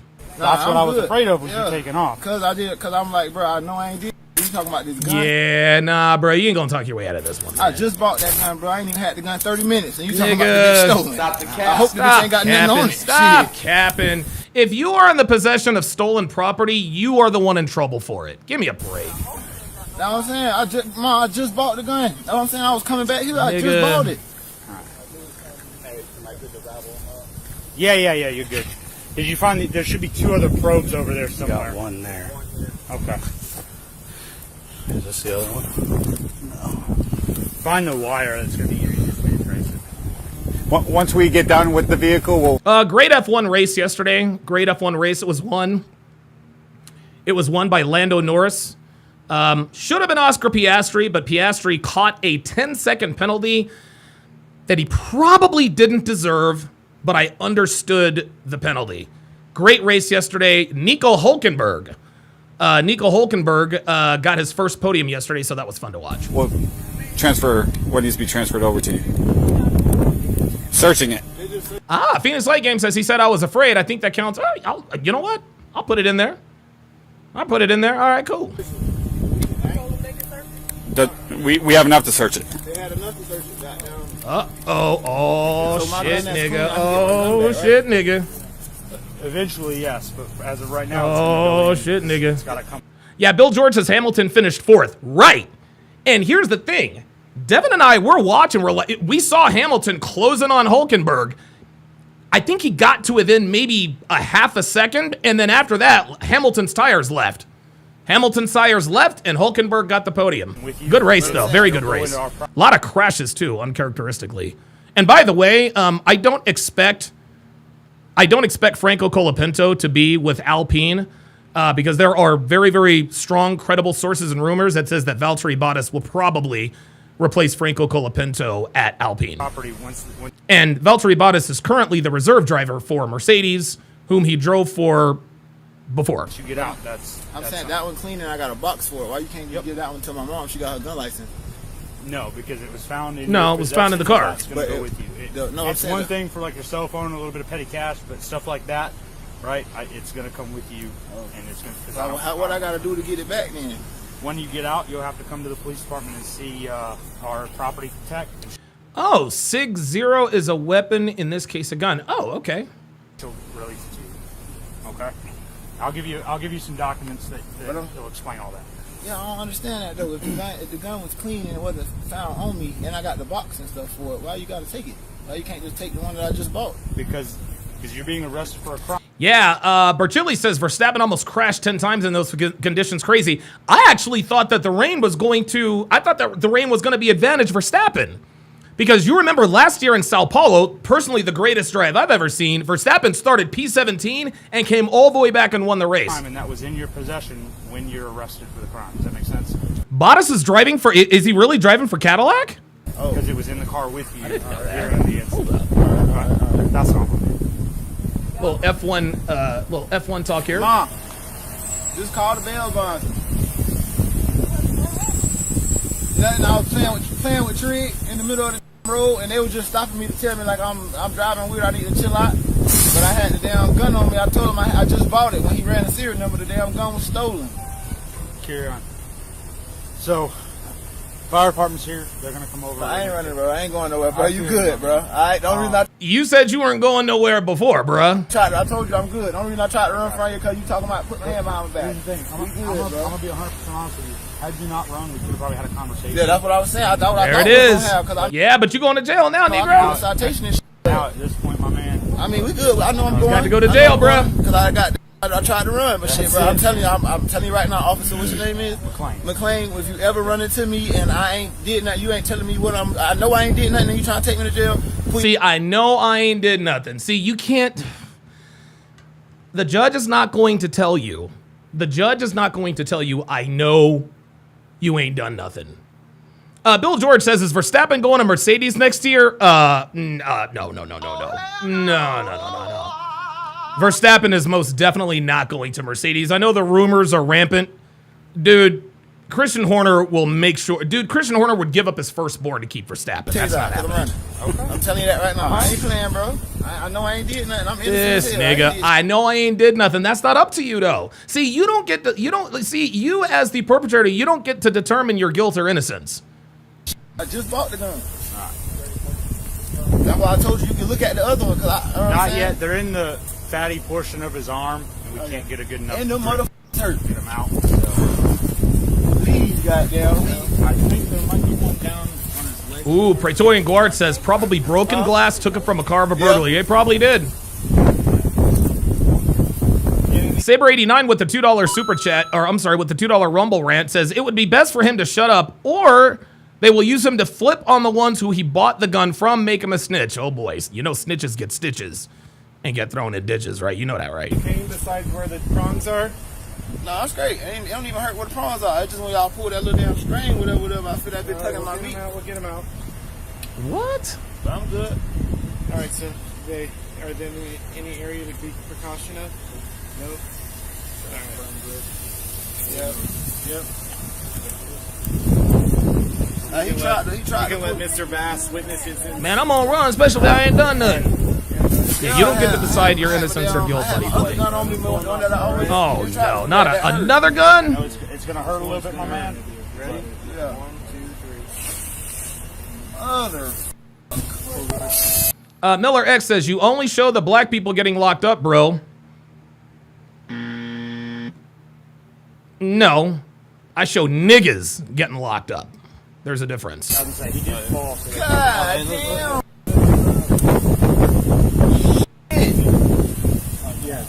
Hey, go grab my it's a loose area. My med bag in the back. It's got some band-aids. Damn, We're gonna everybody out there. First, and we're gonna make sure there's not one in the leg, okay? Grab that. You got nothing in your leg? Huh? Sure. We're just trying to get them all untangled. And a bag. Boy, that water's tasting good today. I guess 20 miles in bench press will do that. I had weed.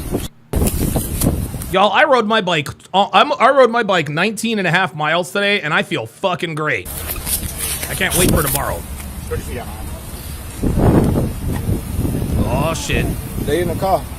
You about to find a razor blade in his booty. Bill Boston. I ain't had no cocaine. Call a razor blade. Hey man, I got a razor blade in my booty. I got the razor blade in my booty. Cocaine in my ass. Did he say cocaine? Well, we can't because I got everything they pull out. I got to take with me. Of course he's got fucking Jordans. Of course he has Jordans. So you don't know if he was already in the yard. He's just going by what he says. That's the officer that's doing the traffic stop. So if traffic stop, and he's backed up in my yard parked already. So I don't know what he done prior to that. You'll have to check with this when he gets clear over there. I'll have him come over and he can explain it to you. Okay. Miller says, "Whatever, bro. You and Tommy be tap dancing." Yeah. So Miller X, and I'm gonna come out with a nigga glossary, a nigglossity. When niggas come in here and say you tap dance, what they're referring to is you acting like a law-abiding, upstanding citizen, okay?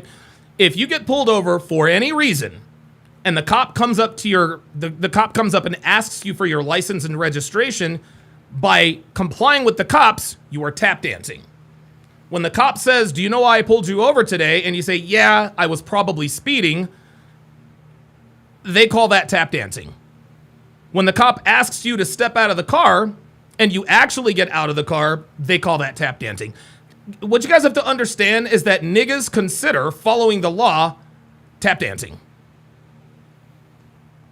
This is just what it is. This is just what it is. And I guess the grandmother wants to know why you harassed him in the yard. Was it a traffic stop? So correct. So we were coming down to Tuskegee. He pulls out of the apartments right there by. And I'm not your bro, Miller. You and I are not bros. This spot right there. Right. And guns it as he's coming over. I mean, he's doing this over. Miller ain't coming up to talk about this. The speed humps and everything on the wrong side of the road. So I told him to speed up and catch up to him. So. Tyresha. Oh, wow. So Tyresha is really in here. Yeah, I do actually have a link. Miller X, you want to come up and talk to me about nigga shit? Let's go. Let's go. Let's go. Here you go, Miller.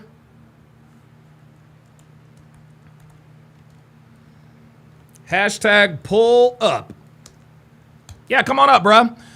So Tyresha says, PLG, why do you hate black women so much? Is this how your mother raised you? To be racist, to be a racist towards your own people? To have such hatreds when we are the ones that gave you life, it's just sad. Oh boy. Oh boy. Yeah, Tyresha, allow me to answer for Phoenix Light Games. I don't hate black women. I just don't date black women. Isn't it funny how these black bitches assume that if we don't date them, that we must hate them? I don't hate you people. I feel sorry for you people, number one. Number two, you asked, is this how your mother raised you? Yeah, actually it is, Tyresha. You see, Tyresha, the reason why I don't date black women is because of my mother, okay? My mother was a poor example of what a doting, dutiful, feminine wife should have been. My mother cheated on my father with impunity. I think she had like 2 abortions while we were in Hawaii. And then, of course, she ended up leaving us with him to go chase this crackhead up in Detroit. Now, me being a male, no one had to explain to me what femininity looked and felt like. It's just something that you inherently see and understand. What I saw in my mother, I said, okay, I don't want to be with women like that. And so my first little taste of femininity came from a fair-haired girl by the name of Jill. And I was like, oh, okay, so this is what dating is supposed to be. What you have to understand, Tyresha, is when the only example you have as a little boy in terms of what black women are is your poor excuse of a mother, yeah, that's going to cause what you guys affectionately call mommy issues. Yes, I have mommy issues.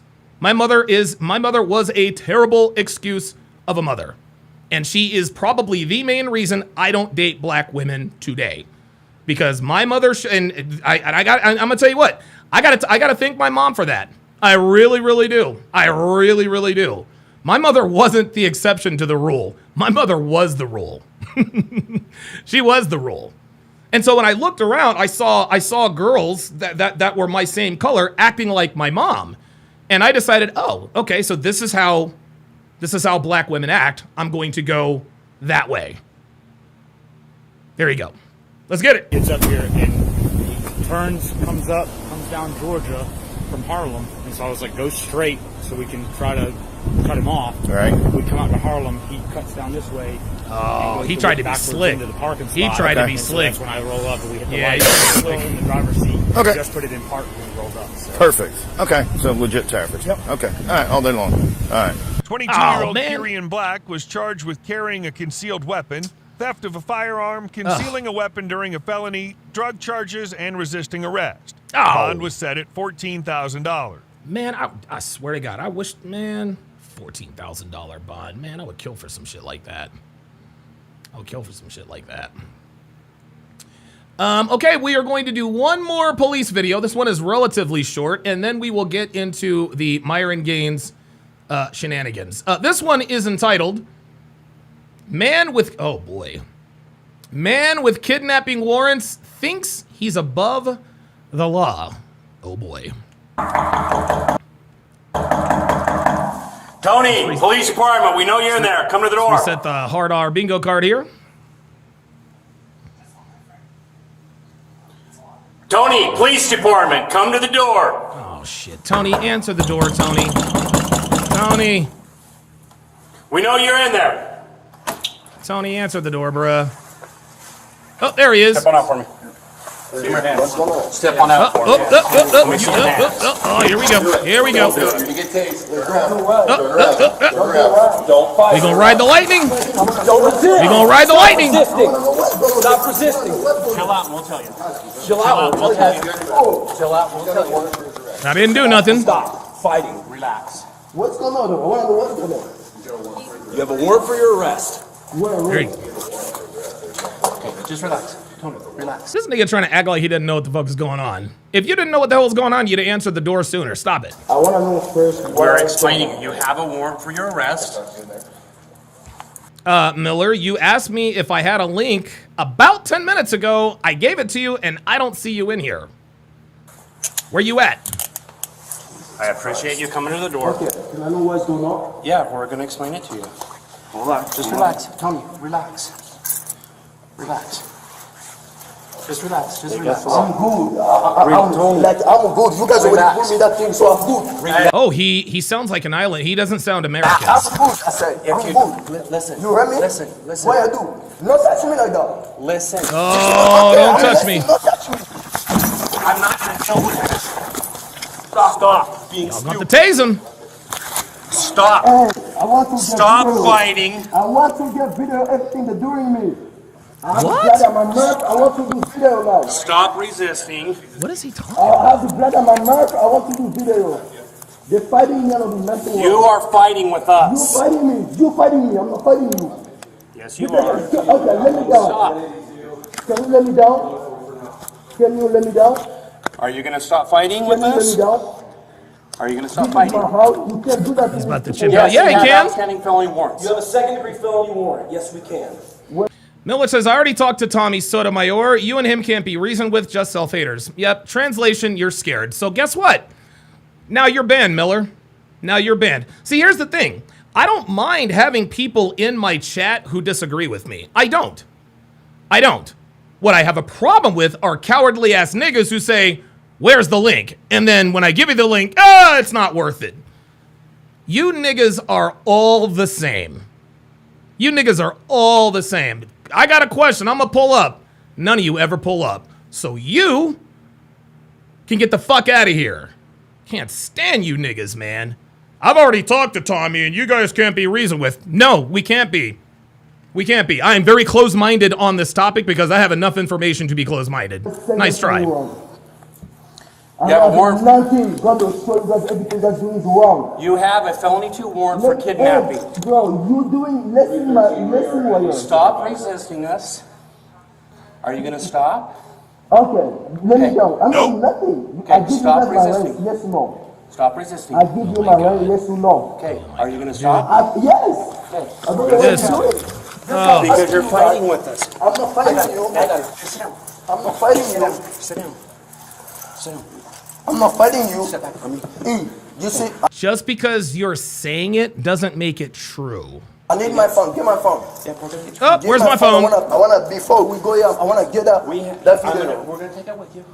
I wanna get it. We're going to take it I wanna get video. Not tell me shit. Her chili says bomba clot. Not tell me shit. Call for crime lab and for... Not tell me shit.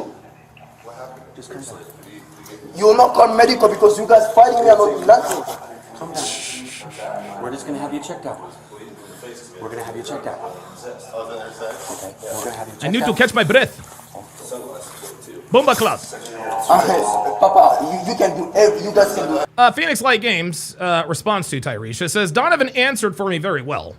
But I find it interesting that you assume that in my household I was only raised by my mother. No, I had my mother and father, which is why I don't subscribe to nigga BS. Yeah. Yeah, that's kind of important. Everything you guys do, I don't do nothing wrong. Listen. I said I'm not doing nothing wrong. It's me. I open the This door. is against the You law. can't come in my house. Do You what cannot guys do this to doing. me. 1, 2, 3. You can say everything. You can take me no more way. Bruh, it's on video. Relax. Go on the good way. Okay? Will you listen to me? I'm not lying to you. Will you listen to me, please? Will you listen to me, please? You have a felony 2 warrant for kidnapping. What? Who kidnapping? You're going to When was jail. last time- Bro, you're going the fuck to jail. I swear to God. It's so funny how these niggas always demand an explanation as if they have to sign off on the explanation. It's like they always ask, well, why am I being arrested? And then the cop tells them, well, you have a felony 2 warrant for kidnapping. Oh, okay. Well, here you go. No. The reason why you're asking what is this about is so you can argue and litigate your case in the cuffs. You got in trouble. Let me tell you. Can I have my Praetorian Guard, the officer of TSR Tower, says he is off duty. He's open to questions. Absolutely. You can explain. I'll explain it to we you. are ready our life. Okay. You wanna tell me what you say? You have a felony 2 warrant for Yes, kidnapping. I have a code today. Yes or no? You have a felony 2 warrant. I'm asking question. It's an active warrant. I'm asking question. That means you're going to jail, friend. I have a code today and 4 and 2 and 2. I don't know why you're looking at my body. I don't know. I'm here at my house. I don't know why you. He is searching you to make sure you don't have anything in your pockets that could hurt him. You know the drill. Looking at my body. I've explained it to you. Guess what? You have a felony 2 warrant, which gives us the right to be here. I have a code today. You have court today? Yes, and 2. You have Well, you gonna miss that court date today, buddy boy. a warrant today, so. I have a code, so I don't know why you guys. Shit, we got a clapback cop. He says, I have a court date today. The officer says, yeah, well, you got a warrant today. Your felony 2 warrant is what we're doing. I Go have ahead a and have code your today. Sit down and I'm gonna help you put your shoes on. Court will understand why you're not there. I'll Sit on your butt. Can I have my shoes? Yeah, I'm gonna get him. Oh, Praetorian Guard says felony 2 is a big deal. Yeah, I've never heard that before. What is a felony 2 warrant, PG, as opposed to just a regular felony warrant? I'm not doing nothing wrong. No, sit down. Sit down. I don't see nothing wrong with a little bump and grind. I don't see nothing wrong. Before I get on. Not touch me. I already have this. Listen, you don't tell me what to You do. have the camera. And you don't pull away And from it. I Plain have and the simple. card. All you fall, you guys will know who God will do for you guys. Charlie LeBron says, do you know the way? Yes, I do. Yep. I know the way. Come to my house. Dre Raven says, I bet you court was yesterday. It probably was. He probably missed his We court have date. felony warrants for your arrest. That gives us the right under the law. Okay, who you guys come from? We're Salt Lake City. Salt Lake City. I am a Salt Lake sovereign City police. citizen. You have a warrant for your arrest. You're going to jail today. For your Salt Lake City. What language do you speak? Would you like a I'm translator? listening to you. I Uh-oh. know. He knows. He's just. So I'm asking He- what he- is yeah, wrong? yeah, yeah, What he's is being wrong? stupid. Problem. Relax. You have a felony 2 warrant for kidnapping. They've told him this 1,100 times. Hey man, we're on this. Which we're gives we're us- cool. which gives us I've the- been 27. Listen But you do not understand, officer. I am sovereign citizen. to me. Court's issued a warrant. Listen to I'm me. not driving, I'm traveling. Put your other shoe I'm on. doing that. I've been 27 days on the jet. You understand? They leave me out. I have Some a crusty cool ass today. feet, man. I'm What the supposed fuck, to get man? the You gotta ball take care of too. them feet, my guy. I have Hey, don't walk around with some clean ass shoes and some crusty ass feet. What's up with that? Oh god, his feet are Because crusty you as have a felony 2 motherfucker. warrant active. Bruh, like what's up with the crusty feet? Like what we doing? It's one of the highest levels. Okay, I need my phone here before me I go here. Yeah, we're I want gonna you guys take your give me wallet with video. You're not videoing anything. Dre Raven says, I am not in commerce, man. First thing I need video. You're not videoing anything. First thing I need video. Put your No, shoes no, no. on. I need First to. thing video. I need the video. King Life says, I am the officer now. Oh, who does coming here like I do something like Does the I phrase do nothing bumbleclot wrong. mean anything to You have a you? violent crime warrant, dude. No. You do. Guess what? Charlie You guys LeBron take me says, out Wakanda because I forever. but so what's the problem I'm supposed to have on the cool today? Wakanda That's my question. forever. Okay. I'm supposed Doesn't I'm matter, supposed to listen. be on the cool today. You do not No, know the way. brother, I respect all you guys. We You are understand? listening to you. I'm just like you guys just come like find me like I'm not doing. I give first thing I You're give you my right. listen. Hey, I wanna know why I do because With your- I have Oh my god. For the 72nd time, you have a felony 2 warrant for kidnapping. With your camera, document the blood on the floor, and document we'll the have black. crime lab. Document the Oh, black. shit. Yeah, I wanna have that We're my all phone on too. video. I know what? No, I'm not doing nothing, brother. Settle down. Brother, help me. Settle down. Settle down. I wanna This is gonna go no. with you. I want these. We're I wanna documenting see all of this. that with crime lab. For sure, I need it. Our crime lab's gonna come and take pictures. Oh. Ready to go to jail? Listen, No, he's definitely not ready to go to jail. I'm ready for be rich. About what you guys do. You ain't gonna be rich. Thank you. Let's go. Settle down. What else? Oh, you want me to sit down here? Relax, relax. Oh. Just relax. I'll relax, man. I'll talk. Tony, I'll talk the way I want to talk. Relax. I'm not fighting you. I will talk the way I want to talk. I know the way. Yeah, I'm not resistant. Yeah, passive resistance is what PG calls it. Oh, look at you guys. King Life says, I know kidnap. I am Ifufu's brother. Brother. Yes. Him no ready. Those feet are crusty as hell, fam. You guys will understand who I am. God is show you guys who I am, why I come here. Dr. 84 says he knows the way. Come at my house. Yes, he does. I'm not, man. I'm not doing nothing wrong. This is actually a pretty nice building this dude lives in. Where does this dude live? My guy yesterday, they changed me literally. I thought yesterday, you understand? I had to cook today. What time was your court? Yes or no? Tony, what time was your court?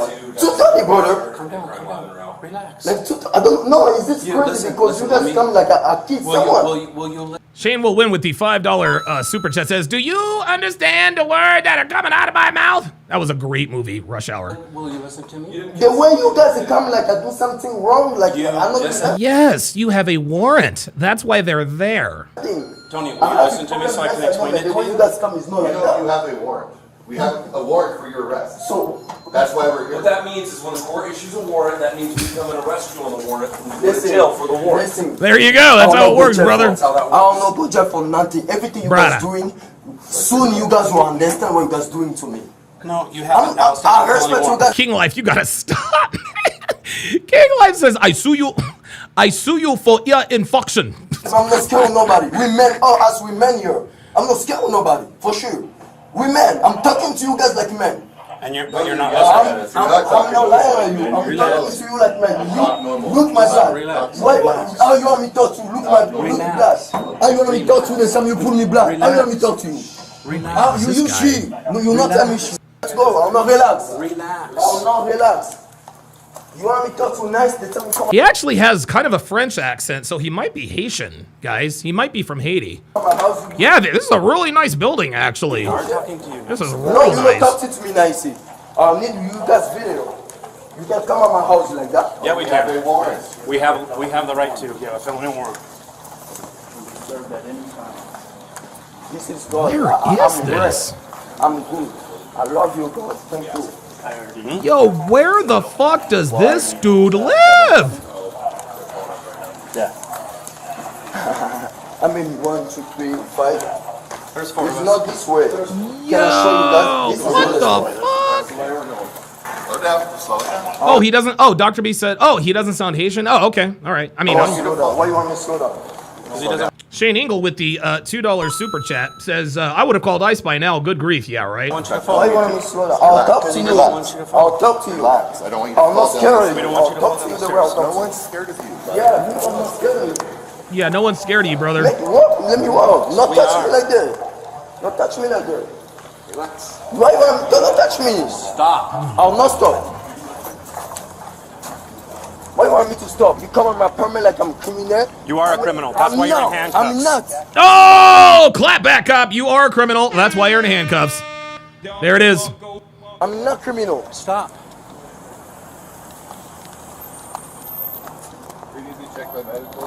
I'll not check nothing. Nobody will touch me. We'll go like this. Do you want any medical help? No, thank you. This is not the way. Oh, yeah, Salt Lake City. Yeah. Praetorian Guards, yeah. Salt Lake City is absolutely snow bunny heaven. Where's my phone? Where's my wallet? We have it. It's all right there. Oh, I need to see it. It's all right No, you'll see it in jail, buddy. Not touch me. Not do me like that. Take me. The person taking me. You can You're do being everything. searched before you go to jail, bud. Okay, I'm not. You supposed to check me over there. No, outside. No, outside. We can check really where know the You rules supposed to here. check me over there. No, outside. You cannot do that. Yes, we can. Not touch me like. You know why you doing? pulling Uh-oh. away. You know why you Uh-oh. Tony, stop. You're doing wrong. You know that, right? Stop. Keep on doing that. Keep on doing that. No.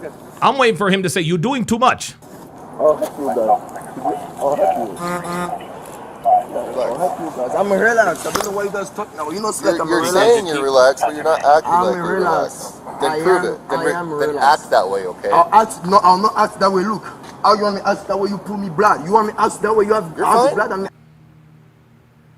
Yeah, I think it might be a... I'm not. It's like that they treat you guys to teach people. I'm not. No, it actually says, hang on, let me increase the, resolution.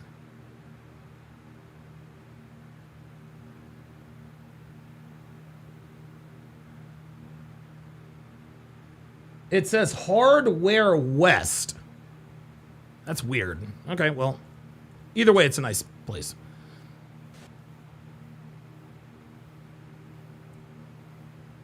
The hell? You should. Relax. I have a crew today and to where you guys will come at my house. You have outstanding felony warrants. It doesn't matter when you have court. She was saying court like in Logan. Tell us to come and arrest you. The crew, When the it's a crew, warrant. the crew, right? The court issues the warrant. Okay. We make the arrest. Crew is God. God will teach you guys who is him. Oh, here we go. Now he's bringing in God. Here we go. Tell people like God will teach you. I'm not listening to nobody. You are going to go to jail. You guys are going to take me everywhere else take me. Perfect. I'm good. And you're going to sit down in the car. I'm good. Okay. Anywhere you want to take me, I'll go. Perfect. Thank you. You can come to my house, Thank you. fight to me, make me blood like this. I'm not fun. Okay. That's fine? So you're going to sit down in the car. You're going to continue to act out. Yes. I'll go in the car. Everywhere you want to take me, no problem. Take me in the car. Okay, we're going to sit in the car. Yes. Awesome. It's over here, guys. Over here, Tony. Get my shirt. It all goes with you. You need to go in me. It's not going on you. Not touch me. I'll go by myself. I'm not. Holy God, this guy's a pain in the ass. Jesus. Get my phone. It's right here. This is not the way. Tony Bokomba was booked into jail on felony kidnapping and resisting arrest. Damn. Good morning, everyone. We're going to get started. What the hell was that?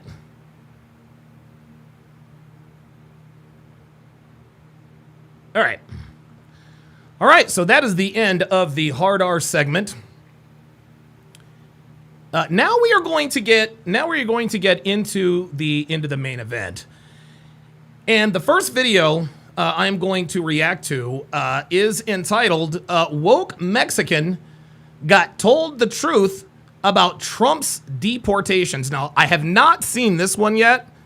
But Alvin64 on the on Discord said you definitely need to react to this one. This guy was woke as hell. So away we go. I want to know what your point of view as a person that worked, agent for, I think, Homeland Security, right? Yeah. What is your point of view right now with going on with Trump, right now with immigration and ICE? What is your point of view?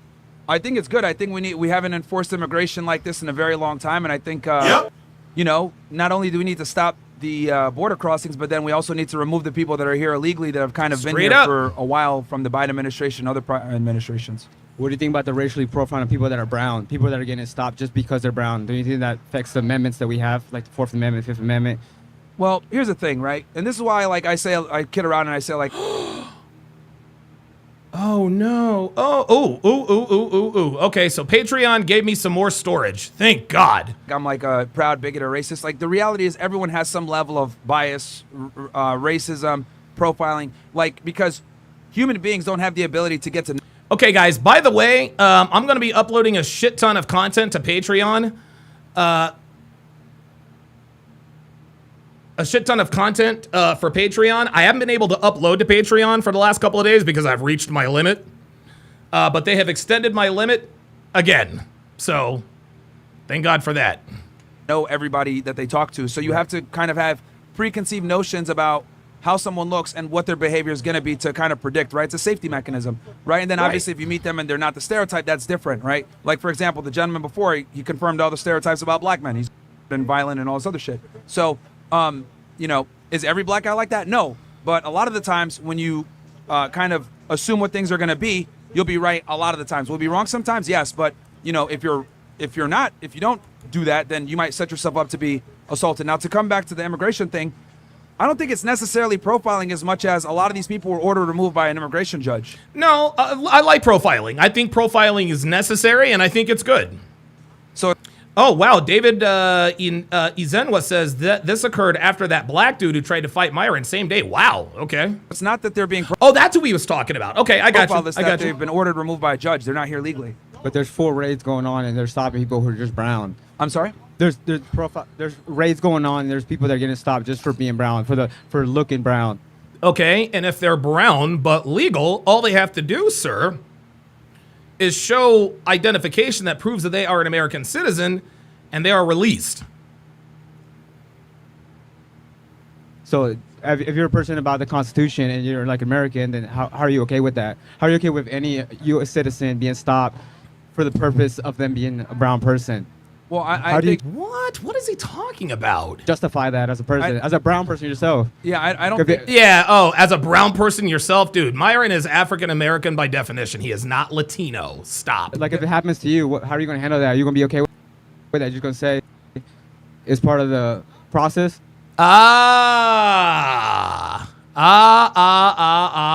This actually, wow. This actually reminds me of a video I did years ago. This reminds me of a video that I did years ago called How I Do My Part. Hang on a second. I'm going to play it right now because I think it applies to this. It's entitled How I Do My Part to Disprove Negative Stereotypes About Black People. Okay? And I think this is probably what he's talking about here. Stories about this.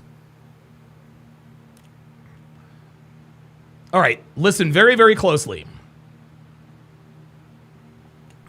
Devin and I went to Atlantic City last week. Stayed at this unbelievable 5-star resort. 45th floor, crazy large room, beautiful, beautiful view, luxurious room, the whole 9. Well, there are security guards in the lobby who are there to prevent outsiders who are not staying at the resort from getting onto the elevators. This is normal at any casino or resort. It's the same in Vegas. It's the same as Reno. This is just the way it is. So you walk by the security guard, you flash him your room key, he gives you the quick sharp nod to give you permission to go up to your room, and you both go about your business. Now, the security guards don't require every single person to show them their room key every single time. Maybe he has seen a certain person or people there before and verified them before. Maybe he knows that they're repeat guests. Maybe the people have luggage with them, and that's good enough to verify that they're staying there. The point is that he has a different reason to either check or not check if you have a room key. This is at his discretion. Well, the second or third time Devin and I went up to a room, I was stopped by a security guard. He said, "Sir, room key, please."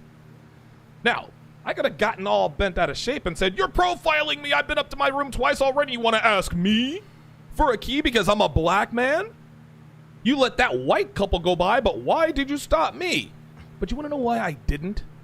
Because I knew why he stopped me. And the reason he stopped me is because I'm 6'1", 235. I'm a 6'1", 235-pound black man with tattoos. That's why. Let's keep it 100, guys. That's the reason he stopped me. But rather than making a big deal out of verifying that, yes, I am a paying customer at this establishment, and no, I am not the stereotypical black man who tries to sneak into casino hotels to sell customers illicit drugs, I simply showed him my room key and went about my business. Now, do I like the fact that I get profiled? Of course not. No, dude, no black man likes getting profiled. But that's the hand I've been dealt. And other black men are responsible for those negative stereotypes. Just because I'm not the stereotypical black man doesn't mean that I don't have to prove it every day of my life. This is my reality. And sitting around crying about what I can't change in a day isn't going to solve anything. I was also stopped on my way out of BJ's. Now that I'm thinking about it, I was also stopped out of my on my way out of BJ's. It's a grocery store. You buy everything in bulk. 5 gallons of mayonnaise and, you know, whatever. 5 gallons of peanut butter. But he stopped me because I was wearing a backpack. I politely let them check my backpack, and I kept it moving. Now, there was an older white lady who was behind me that said, "I've never seen them check anybody's backpack before." I just said to her, "Yep, that's how it is." No, gentlemen, I am not okay with that. Don't get it twisted. I am not okay with having my bag checked when clearly they let other people walk by with backpacks.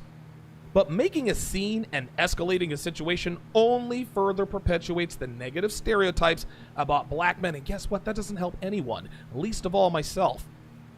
So I politely comply, and I show them that I am not who or what I look like, and I am always treated well and with great respect after that.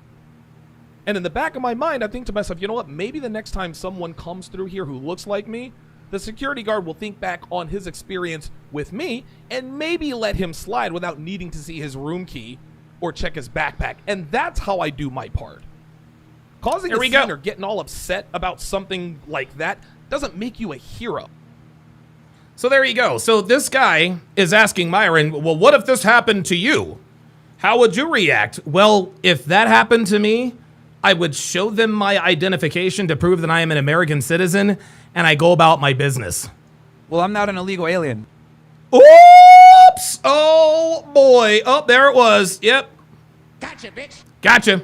Yeah, and so then- neither am I, but people that look like me get stopped every day for bullshit like that, which is going against the Constitution. How are you as an American okay with that?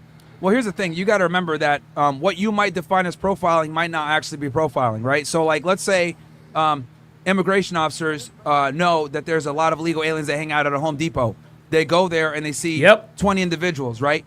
And they know that this is a place that a lot of people tend to be illegal there we looking go. for work. Well, if they go ahead and do what's called an immigration inspection and ask them, hey, of what country I actually like the guy's hat. are you a citizen, they can do that. They have the right to do that as immigration officers. Yeah. So I wouldn't Caleb Pratt says, so Donovan, you admit being African American in some situations is unfair? I swear to God, man. You niggas act like y'all have been watching me from the start. Caleb, if you had any...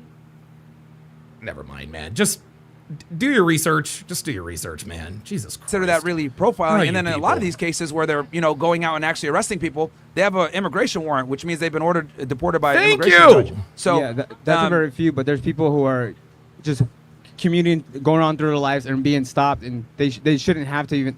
There should be no reason a brown person should have to stop and identify themselves when they haven't committed a crime. Well, hold on. When there are an exorbitant amount of illegal aliens in the country and they happen to share the same skin tone, yeah, that's what's going to happen. Just like I talked about it in my video, guys. Just like I talked about it in my video. It is what it is. We have the freedom to travel, and we're being stopped. Well, that's where you're wrong. They did commit a crime by coming here illegally. Oops! You're saying not everyone that's brown committed a crime, and not everyone that's Mexican or brown here that committed a crime, and not everyone here is illegally. That's exactly correct, and that's why they're doing the immigration raids to get people out of this country who are here illegally. So there's people that are getting stopped that are full U.S. citizens. And if they're being stopped and they are full U.S. citizens, all they have to do is show their identification. That's it. Are getting asked for identification when they shouldn't have to. They have. No. No, you absolutely have to. You have to identify yourself. You have to identify yourself, okay? You see, that's part of being American. When somebody asks you for a fucking ID, you fucking show it to them.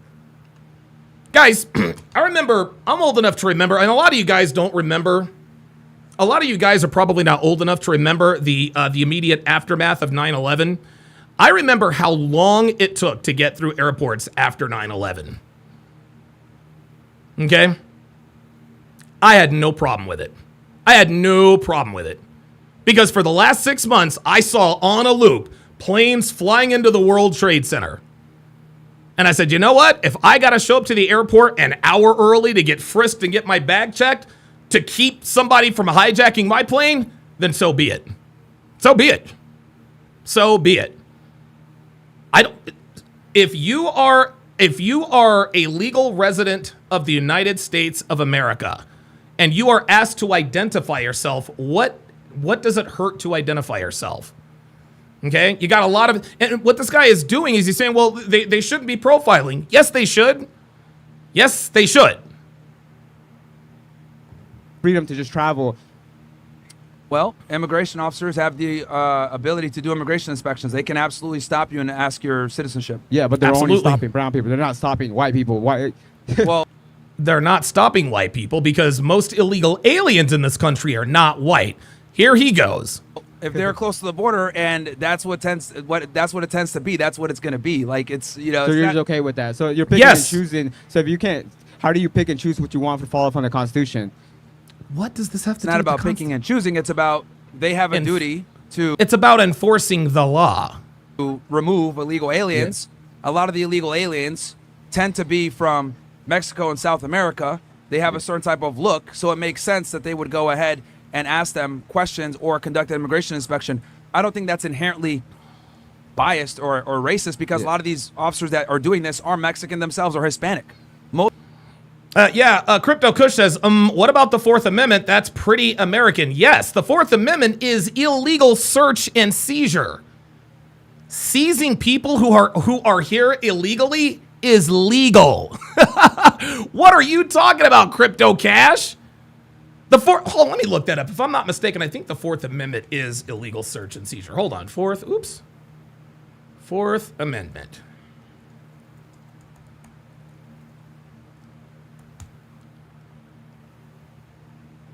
The Fourth Amendment, the right of the people to be secure in their persons, houses, papers, and effects against unreasonable searches and seizures shall not be violated, and no warrants shall, oh boy, this is hard to read because it's in calligraphy, but upon probable cause supported by oath or affirmation, and particularly describing the place to be searched and the versions of things to be seized. Yes. So yes, the Fourth Amendment absolutely applies. Illegal search and seizure does not apply to legally deporting illegals. Nice try, though. Those Border Patrol agents are. Yeah, Jermaine Habib says W profiling. Absolutely. The hell? The fuck? They're actually Mexicans. People don't know this. They're not white people. They're not. They're literally Hispanics themselves. So, I think What made me you think saying, that oh no, they're everything they're was, profiling against brown people. A cover I mean, was they are. Yeah, I mean, you can't deny it. as There's an experienced homicide detective was just what the hell? That first meeting with the medical examiner. What the fuck? For you to relate to me the way you ruled it and why you ruled it, I have no idea where the hell that came from. Sorry, y'all. Jesus fuck. There we go. I mean, It's happening. see, my premise is that profiling isn't bad. See, you're framing it as if it's bad. I frame it as that's just natural police work, and there's nothing wrong with that. Yeah, I mean that's your opinion. I'm here to see your opinion. Yeah. But Yeah, his opinion is that yes, guys, W profiling. Yes, profile these people. Get them out of here. So I don't think that's wrong. I think as a law enforcement officer, you have a duty and an obligation to actively try to detect and or stop crime. And a lot of times that might come off as profiling, Yeah. but I think that's good. you think profiling is good? Yep. Yes. So you think people getting harassed is good? No. We didn't say being harassed. See, so now we went from profiling to harassed. So just like a female, he moves the goalpost. If you're not a criminal, you got nothing to worry about. Oh, there it is. If you're not a criminal, you got nothing to worry about. If you're not committing a crime, you got nothing to worry about. If you're not in this country illegally, you got nothing to worry about. It's only harassment if you're illegal. If you're But not a people get criminal- detained, and U.S. citizens get detained. People with residence get detained. People who No, you're lying. U.S. citizens are not being detained. What are you talking about? U.S. citizens are not being detained by ICE. All they have to do is show their identification. who are legally here are getting detained and put in detention centers and being held and having to explain themselves. See, that's materially false. Crypto Cash says all about deporting illegals, all of them. I was commenting about being asked to see my ID when asked. Absolutely right, Crypto Cash. You're absolutely right. There are some cases where you don't have to show your identification to law enforcement officers when they ask you. But every single, and I mean every single video, without exception, that I have ever watched or reacted to, when somebody didn't willingly give over their identification, they always went to jail. Always. I have never seen a case on these police videos where a cop says, I need your license and registration. The guy says no, and they don't end up in the handcuffs. So please, by all means, if officers ask you for your identification, tell them no. Tell them no, cite the case law, and let me know how that works out for you. You're never going to get put in a detention center if you're lawfully here. That's Thank you. never going to happen. Thank you. It happens every day. No, it doesn't happen every day. Let me rewind this. This guy is literally lying. This guy is literally lying. U.S. citizens are not being detained by ICE. Put in a detention center if Listen. you're lawfully here. That's never going to happen. No, it happens every day. It's happening right now. That's why Myron's laughing. That's why Myron's laughing. Myron's laughing because this dude has no idea what he's talking about. And, I mean, you just laughing at it. It's false. Yeah, he's laughing at it because you're telling him that this guy used to work for the fucking government. This guy used to be a fucking federal agent. He's telling you that if you are illegal, you're not going to be detained. We all know this. You realize I used to do this for work, right? Yeah, I know. Yeah. And Yeah. So if someone you're not doing it for now, though. You did it before. Like we're talking about present now. What you did before has nothing to do with what's going on currently. No, actually it does because I worked under Trump as well. I worked under the Trump We're not talking administration about the right first time now. it was on. Yeah, and that administration changed from this. The laws have changed completely. What he's doing, what he did as the last administration, is completely different with the administration going on now. It's very his numbers. similar. His numbers are completely different. The policies that are in place are completely different.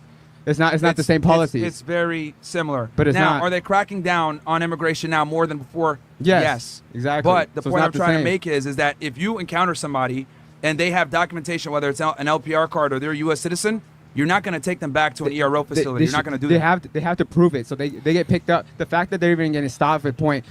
I don't They think can you're missing literally the do point. record These checks people right are there. supposed to be just be freely traveling. Like they shouldn't have to prove anything just for the way they. Yes, they should. Yes, they should. You should have to prove that you are a citizen. You should absolutely have to prove that you're a citizen. What are you talking about? What is this guy talking about? Look, no, they absolutely have to prove it. They Just- absolutely do. Yes. They absolutely do. And then someone's another thing born. too is that they have a lot of them have fraudulent documents, whatever. So they have to confirm. They have to figure out if they're lawfully here or not. Like, bro, look, let me just be. And here's the problem, right? And this is exactly why we need to crack down on immigration. Straight the fact up. that you're coming here and trying to make an argument about people breaking our laws and coming in and saying we need to. You're completely ignoring what I'm saying. You're putting words in my mouth. No, because you're saying I'm saying about you're people getting profiled. stopped. Brown people. My argument here is about brown people getting stopped. Yeah, that this look guy- brown, that are Yes. here legally, that Yes. are citizens. I'm not saying. Yes, that's right. That is happening. Brown people who are here legally getting stopped. All they have to do is show their identification and they're on their way. That's all they have to do. It's a 2-minute interaction and they're on with their day. I'm not here And promoting if that they illegal are immigrants. citizens, they're released. It No, doesn't they're matter. not. The fact It's that they're no more. detained. My issue is the fact that they get stopped at. They're not detained. No. What are you talking about? Oh, Look. and then the white person is not going to get stopped for doing the same exact thing when they're both American. One's getting identified for being brown. One's getting identified for being white, and you're okay with that. Yes, I am okay with that. Yes, I'm okay with them I doing mean, that. Woo! Tell him, Myron. Tell him, Myron. Love it. Well, I mean, that's ignorant, but I'm it's okay good. with them doing their jobs. Yeah. Again, we've Oh, got- there it is. Well, that's ignorant. No, it's not ignorant. It's legal. We have a right to do that. and so pussified in America where we are more concerned with people's feelings and them Thank being, minorly handicapped Yeah. or impeded, right? We're Yeah. like, oh my God, Inconvenience. we don't want to do our jobs because we don't want to come off as profiling. Right. That's a bunch of foolishness and stupidity. I If think you you're want to gonna go see that- ahead, we've spent decades not enforcing immigration properly, letting people come into the country legally, not going hard on immigration. So now we got to crack down, and that means we need to do a 180 of what we did before. We let people come into the country, we let them exist in sanctuary cities with impunity. Now we have to go ahead and take some corrective steps. One of those corrective steps is going to be, hey, there might be some profiling, but that's a part of the game. That's how you detect right. crime. That's how So it it's goes. just part of So the the game people that too. are here legally, are fine. The people that are here illegally Are are going not to get fine. removed, and that's what we have to do because we've done this for decades, where we just let them come in and operate however they want, thinking that they're safe in these sanctuary cities. And look, if someone's like, "Oh my God, I'm offended because I got impeded for 5 minutes because they're trying Oh, well. to determine whether I'm here legally or Oh, not." well. Well, it is what it is, man. This is like our I said, problem. until because it we've had happens open to you, borders for too long. until it happens to you or someone you know, like I mean, you can go on your way, but like I said, until it happens to you, then you'll feel it. But it doesn't affect you until it's personally to you. What? Like I said, until it happens to you, then you'll feel it. But it doesn't affect you until it's personally to you. Like I said, until it happens to you, then you'll feel it. But it doesn't affect you until it's personally to you.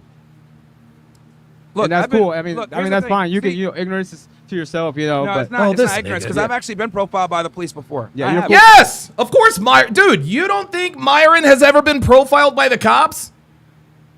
Come on, man. Myron looks like a terrorist, guys. His name is Amru Fuddle. He's Sudanese. You don't think this nigga's ever been profiled? Come on, man. See, this is why we know he's arguing emotionally. Well, until it happens to you, you're not going to see this differently. No, this actually has happened to us. I get profiled all the time, man. It is what it is. That's just part of life. Profile. With that. And I don't get angry. You know why? Yeah. Because when they You have stop no me self-respect and for I get yourself. pulled over, when Oh, I get see, here he goes. No. pulled over and I talk to them and I'm respectful and I follow the lawful commands and I speak, they're like, oh, okay. Oh, God. Titty Bug. Titty Bug, you reek of troll. Never seen you in here before. Hold on. Never seen you in here before, and you're LOLing, and nothing is funny, so I got my eye on you. And they let me go because I comply, I'm polite, I treat them and he's here legally. Like an authority figure, and they leave me alone. And that's the thing. If you're polite with the cops or whatever, you know, they'll get you out of there quickly if you're not breaking the law. But the people that are breaking the law, they're obviously going to get pissed or whatever, or people get angry. But I think that's what's required to take our country back and remove The Brown Bunny says Myron definitely has, especially after 9/11. Absolutely. Yeah, I know you're new, Tutty Bug. I know you're new. these illegal aliens. We got a problem. So you don't believe any of the ICE agents do excessive force? You don't believe in that excessive force exists in immigration and ICE agents? That you don't believe? Okay, so what are we doing? So are we going with harassment or excessive force? Because Myron keeps beating all of his arguments, and he just keeps moving the goalpost. That they have hatred in their hearts. Some of them. Even if they did have hatred in their hearts, that does not keep them from doing their job. That doesn't keep them from doing their job, okay? Okay, yeah, some of the people deporting these illegal aliens, yeah, maybe some of them are racist. That doesn't mean what they're doing is illegal. You believe that all of them are just sweet, just following the law and just doing this because they love their job? Here's the thing. A lot of ICE agents that are doing these deportations that you're talking about are Hispanic themselves. Oops! Uh-oh. Most of them are actually. Like I said, you're completely ignoring and by-sweeping what I just said. Well, you're making the argument that they're racist and they're biased. I'm telling you that's not I'm true. asking you if you believe, like you're just completely ignoring what I'm saying. I asked you, do you believe that all? Hey, Tutty Bug says I came across you through the AM algorithm. Woohoo! Hey man, looks like I'm getting suggested again. How about that? These people are genuinely following the law to code and have no hatred in their heart. What they're doing? They don't do this. What does hatred in their heart have to do with the job? See, he's arguing emotionally. With the empathy. Bro, you're trying to make an emotion for a very pragmatic thing that's going on and like what it is. Like that's irrelevant if they have hate in their heart or not. Like, are they doing their job? And when they go ahead and effectuate an arrest, if they're going ahead and like, you know, you're saying excessive force, a lot of times it's because they're resisting. Yeah. Thank if you. you don't resist, You they're believe not all going of to them. throw you to the floor. So you believe all of them just? It is anomalies.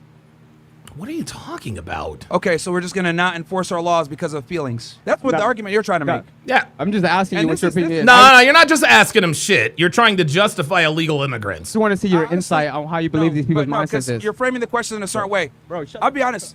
I'll be honest, bro. This is the problem with progressivism. chatting over Like, there, like, you guys for are what? more concerned with like feelings and hate in the heart and all this other crap than enforcing laws. Like, that's the issue with progressivism. You know what I mean? It's like, let's go ahead and focus on how people feel and do they have hate in their heart, all this other stuff, versus just getting what needs to be done. Like, Thank you. This is the problem with progressivism. You know, it impedes you from doing what you need to do because of feelings. Thank you. So because of everyone, every ICE agent has to be doing this for the right reason. What are you talking about, man? Right. And this is why Trump won. This is why this political correctness and this, you know, let's, be all nice and kumbaya. Nah, fuck that. It's Get not him out of real. here. And that's how we've ended up in the problem that we have now, where we have all these illegal aliens in the United States. Yeah. So you don't think any of the people that voted for Trump weren't expecting this? Because there's people that are switching their. That's why this is why we voted for Trump. Trump ran on immigration. He said, when I am president, I am cracking down on illegal immigrants. So yeah, we absolutely expected it because that's what we voted for. Their opinion when they originally voted and they're coming out saying that this is not what they thought. You know, they what they got out is not what they thought they were going to get. When it comes to immigration, he campaigned on mass deportations. Thank you. He campaigned on that, so that's not really. Dude, this guy was unprepared for this conversation. This guy was unprepared for this conversation. A solid argument. He literally campaigned on this. It's not the same as last time when he was president. You know, the whole system has changed. His policies. But wait a minute. Now you want to talk about back then, right? Have changed. You know, he's coming in a lot harder. They're not the same exact as last time. Okay. Look, so Trump has always been pro-immigration enforcement. Obviously, they're utilizing more agencies now, so they've You got the military involved. You multiplied got the the military force. getting Yep. endorsed. Yep. That's right. Because we have millions of illegal immigrants in this country, and they've got to go. So you're goddamn right the military's involved. Well, the military's more on the border, but that's fine. Like, the point I'm trying to make here, bro, is that, like, the law's got to get enforced. Like, you know, with all due respect, nobody cares about feelings. Like I said, at the end of the day, like, I just want to show you inside. I respect your other point of views and everything else you have, but I just want to see what your perspective is on it. Yeah, you know, I think that we got a job to do, and people's feelings are irrelevant. That's how I look at it. Okay. And if Straight people up. are mad about profiling, it is what it is. That's an inherent part of police work. Yeah. Okay. Thank you. All right. Who's up next? Started here shortly. I just want. That dude took. Mayor Karen Bass holding a news conference on the immigration rate. Oh boy, speaking of immigration. All right, and now to the main event. Myron Gaines, a couple of Fridays ago, had a street interview called "Women Should Be in the Kitchen, Change My Mind." Here we go. The hell? Find the guy. Women that are traditional, but, you know, I'd be very foolish to not admit that from the female perspective is also tough, because feminism hasn't just hurt women, it's also hurt men, because a lot of guys don't feel the need to rise up to their duties and be a protector or provider. A lot of guys nowadays want a 50-50 relationship with a woman. So I would say step one is making sure that you find a guy that, like, believes in traditional values. Like, if you find some progressive guy that wants to go half and half with you, that's going to be a miserable existence. And then also, you mentioned that you're Christian. Finding someone that has those values as well is going to be super important. You know, I will say, luckily, there's more young men now that are trying to, you know, adopt this. You know, young men are starting to become more and more conservative. I think from the last 10, 15 years of, you know, leftist bullshit that they've been dealing with. But yeah, it's still going to be tough, man. I mean, I would say your church, through social groups, your family might know someone. So she wants to know how to meet a man. Oh, she probably asked, hey, how to meet a man. Because, dude, she's young, she's attractive, but it's slim pickings out here. But yeah, I would say just definitely be cautious and take your time. You're what, 21? No, I'm almost 24. 24? But, yeah. Oh, okay, then a little bit of speed then. But I You don't want to get to 28, 30 and not have a guy. I want to be a young mom for sure. Find a but guy now for sure. I guess my question was more so like, not dating wise. I guess, like, because I know my end goal is that, like, I want to be home with the kids. I want to be cooking. I want to be cleaning. I want to be the homemaker. Oh, but wow. because I'm not there right now, like, what should I be doing? Oh, okay, okay. I see what you mean. Not for finding a guy, and rather, what should you do now? Yeah. Preserve your value. So for men, right? Stop sleeping around. I always say men have to build their value. Women have to preserve their value. So when women turn 18, you get all the value in the world, because now, I'm assuming you're like a virgin or have a low body count or whatever, like, your job from that point forward is to preserve yourself for the best guy. Yeah. So for women, just preserve, find the guy, get married ASAP. Men, create value, women got to preserve it. Got it. All right. Well, thanks. You're doing No a great problem. job. So basically, do what you're doing, preserve your value, don't be a thought. Got and you'll it. be good. Thank you. There you go. W. Cool. Myron. Good for her. Any single. Wow. A young, attractive woman who wants to be a mom. How about that? Christian guys, there you go. You got someone here. Oh, who knows? You might meet Is that somebody here. Is that pineapple Fanta? Damn, I love pineapple soda. Who's up next? Snowdemi says, don't drink, don't smoke, don't fuck. There you go. Hey, what's up, man? How are you? Oh, is that icy? Thank you, brother. Appreciate that. Thank you. Hello? Ooh, Hi, how who are is you? this? Oh, she's hot. All right. I'm Oh, here she to has a- debate on why women should not be in the Woman. kitchen. Okay.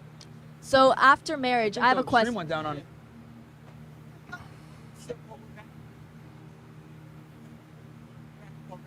All right. Are we back up on YouTube? Yeah. On Myron Gaines X? Yes. Okay. All right. Go ahead. So 50% of marriages in the United States end up in divorce, correct? Roughly, yeah. Yes. So 82% of men in marriages ask for prenups. If you search up that statistic, it is true. What do you expect women whose only capability is being in the kitchen and cleaning to do after that divorce with the prenup? There we go. The apex fallacy. What is she supposed to do when the relationship ends? Yeah, sorry. Men don't leave relationships unless there's a damn good reason. So she's already, and it's funny, she's already coming into this conversation from a position of, okay, it's not going to work out. And they don't have any assets or money given to them. Sure, good question. Well, the family laws actually were written with that taken into account. This is why men get destroyed in divorces a lot of times nowadays, because what's happened is the family court system was created specifically to protect women from that very problem that you mentioned. She devotes her life to him, devotes her life to the family, to the kids, etc. And they don't want it where he rug pulls her, leaves with everything, and she's destitute. So that's why alimony, child support, all of these things were put into place to protect women from that. The problem, though, is that the laws haven't caught up to feminism and progressivism giving women, equal rights and equal ability to earn. So I would say, number one, it's not probable that your husband's going to leave you. It's actually, there's a whole phrase, it's cheaper to keep her. It comes from the concept that it's cheaper for a guy to simply just stay married versus divorce his wife. There you go. Most women initiate divorce, like 90%. So I would say there's safeguards in there to kind of deal with the problem that you mentioned, which I get it is a viable concern, but the family court deals with it. So you believe that even though men may not leave their women because it's cheaper, a woman should stay in her marriage. Let's say he cheated, let's say other issues, because there are other reasons for marriage other than the men specifically leaving the woman. Yeah. So your question is, do they cheat, or what do you? No, I'm saying that, for example, a woman might have to leave under her own circumstances. A woman might have to leave under her own circumstances. Well, there we go. That just proves what Myron just said. Women end most relationships, whether they're legally married or not. So she keeps going back and forth. Well, what happens after the marriage? Myron's like, no, men don't leave relationships. Well, what if she leaves on her own accord? Therein lies the problem. If she doesn't want to be broke and destitute, then don't leave the marriage. Because the men believes that the marriage shouldn't end because it's cheaper. A woman might leave in any other way. Yeah. So when she's out in the world, she cannot get a job because she had not get a college education, and her only experience was working in a kitchen because that is what some men like you believe she should be doing. Well, she should be. Yeah, I mean, well, the thing is that if she leaves, that's her personal decisions, that she's got to deal with the consequences of that, right?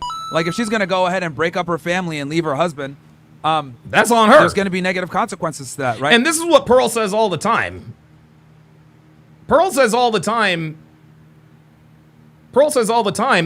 what do you expect women to do when they are paid to leave? Wives are paid to leave. Why do you think divorce is through the roof? Because our government and our court system incentivizes it. That's why women do it. Like, I didn't see any complaints for the 10 years where she was with him and she didn't have to work and she was able to kind of chill and, live a certain lifestyle. But then she wants to leave and be able to say, okay, well, I don't want to deal with negative consequences of breaking up my family. And I think that's kind of the bad part is women prioritize their happiness in a relationship over their duty. And they'll leave because they're not happy. Do you believe happiness should be considered whether it's in domestic abuse situations? Oh my God. Here we go. So every time, dude, I swear to God, this happens every time. Every single time. What if he leaves? Myron swatted that away. Men don't leave relationships. Okay, well, what if she decides to leave? Well, then that's her fault. She's going to suffer the consequences if she ends the relationship. But what if there's domestic abuse? It's always the extreme scenarios, man. Always the extreme scenarios. Every single time Myron defeats one of her arguments, all they do is escalate. Say your husband abuses his wife. Do you believe the woman should stay there in that relationship, which could cause trauma to the child because of the family? No. Look, check this out. Okay? Ladies, those of you who are married, if your husband is beating your ass, leave. Okay? If he is truly beating your ass, call the cops and get out of there. Okay? Nobody here endorses women staying in physically abusive relationships. That's crazy. Leaves happiness. Now, happiness. Obviously, you're being specific with domestic violence. Though that does occur, it's not the majority of reasons, right? It just comes down to women just not being. No, it's not. No, it's not. See, there it is. The reason why women in relationships is because every man's beating their ass. No, that's what you're saying you believe. Well, here's the thing. Let's have a very honest conversation here. A lot of these phrases are bullshit. Oh, verbal abuse. Oh, emotional abuse. It can literally be him saying, yo, you need to do X, Y, Z, or him critiquing her. And she'll say that's verbal abuse. The problem is that we've basically conflated valid criticism or anything that needs to be said in a relationship to keep it going as abuse. And we tend to defer to what women say and believe them on at face value for everything that they say. So what's ended up happening is women don't really take accountability in relationships anymore, and everything is verbal abuse or I'm being assaulted or or verbal assaults. I've heard like stupid shit like this. He might say, hey, you know what? I need you to do X, Y, Z. She'll look at that as this is abusive. So not only has it been where we've created like this weird environment where women want to go ahead and destroy relationships, we've also created stupid vernacular to kind of try to criminalize or pejoratively label constructive criticisms or healthy conversations within relationships. Because, in other words, the man is always wrong, the woman is always right. There you go. I feel like you're kind of deflecting my point. I'm talking about in a scenario that there is domestic abuse, and it is in fact then, yeah, true. she should leave. Yes, absolutely leave. Yes. Again, ladies, if your husband or boyfriend is beating your ass, leave the relationship. What he is doing is illegal and wrong. He's being assaulted, she should leave. Yes. But that is not the majority. Okay, but let's say there is a woman who in this scenario is. Yeah. Then she should leave. Believe that she should stay in the kitchen. No, that's not what he said. He said that she should leave. Now she's changing her argument. If he's beating her ass, then no. Obviously, she can go into the real world with a child, because obviously no woman is going to leave her child with an abuser with no experience, no job, no degree. No woman is going to survive in that world because we live in an economy where things are extremely expensive, where you do need a... Oh, wait a minute. I thought you guys were strong and independent. I thought anything you can do, I can do better. Now all of a sudden, a woman is cold and alone and no skills? Huh. Degree to survive unless you're going to marry again. Well, that would be wise. Men don't marry middle-aged women with children who are struggling. And that's the realistic scenario. You'd be surprised. There's a lot of simps out there. You'd be surprised. And there's a lot of simps out there that would. She said, realistically, there's not. Yes, there are, sweet cheeks. There are. That again. I see the scenario, the specifics. Notice how she makes sure her tits are in full view. She's got got her arms crossed, but she's making sure everybody can see her tits. Scenario you're mentioning, yes. If a guy's beating his wife's ass, yeah, she should leave. But that isn't the majority of the situations. A lot of times it's the woman feels like I could do better, I'm bored, or, you know, I just don't feel the spark anymore. We grew apart. All these bullshit phrases that women use to justify breaking up with a guy because they're not happy anymore, and they leave. So it's not the DV like you're claiming. That could be a part of it, but that's a minority. Also, men are more commonly in marriages to commit infertility than women. So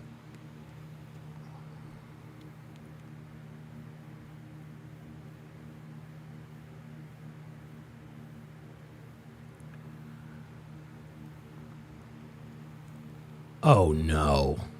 Oh no. Oh no, no, no, no, no, no, no, no, no, no, no, no, no, no, no, no, no, no, no.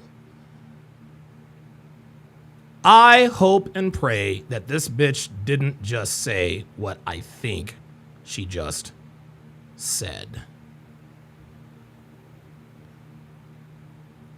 Did she say commit infertility?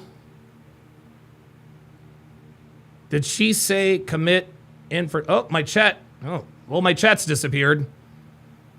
All right, guys, I'll answer your chats in a little bit. My chat's disappeared. I got to refresh. Let me just rewind here. Just to make sure she said what I think she said. So it's not the DV like you're claiming. That could be a part of it, but that's a minority. Also, men are more commonly in marriages to commit infertility.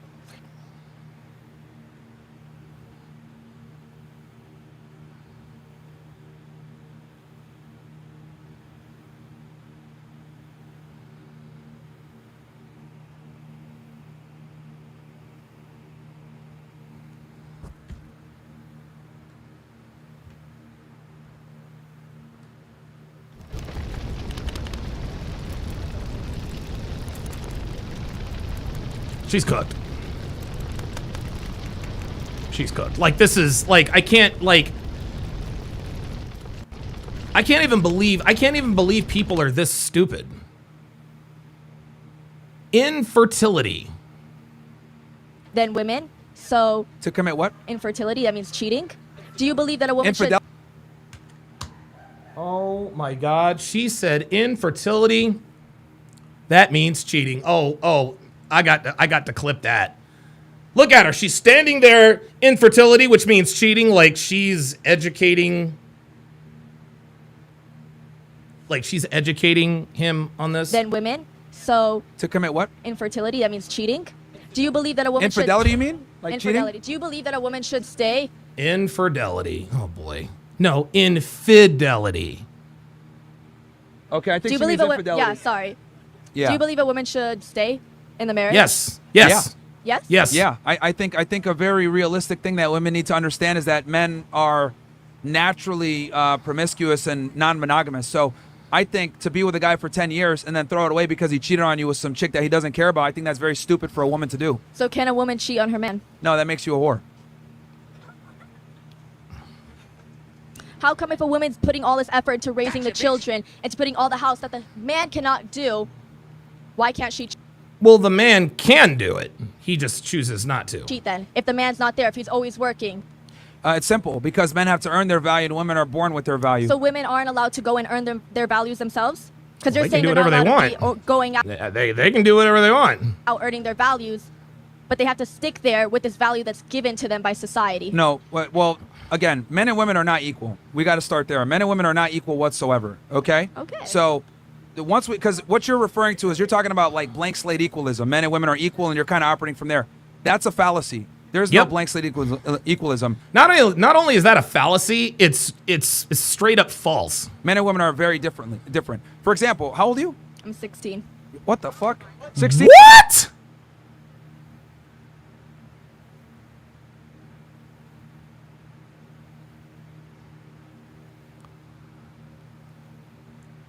Women are very different. For example, how old are you? I'm 16. What the? What the fuck is she doing? And look at Myron's face. Look at Myron's face. He's like, what the fuck? What the fuck is a 16-year-old doing in Brickell at midnight? 16? Oh my God. Insanity. Oh, there it is. Dr. B84 with the $10 super chat said infertility.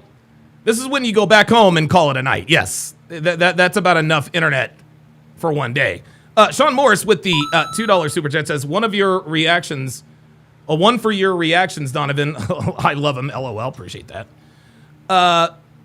Dr. B84 with the $5 super chat says, where's your dad? Yeah, exactly. 16. What are you doing? The fuck? 16. Why are you dressed like that? Okay. That's not the question.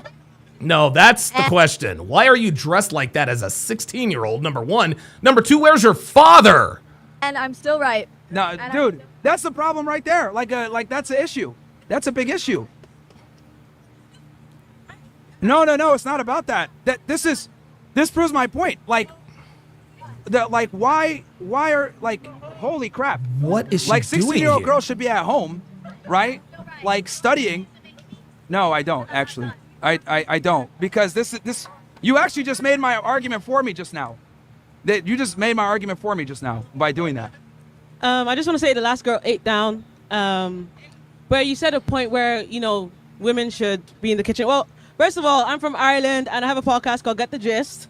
Follow the vibes. But yeah.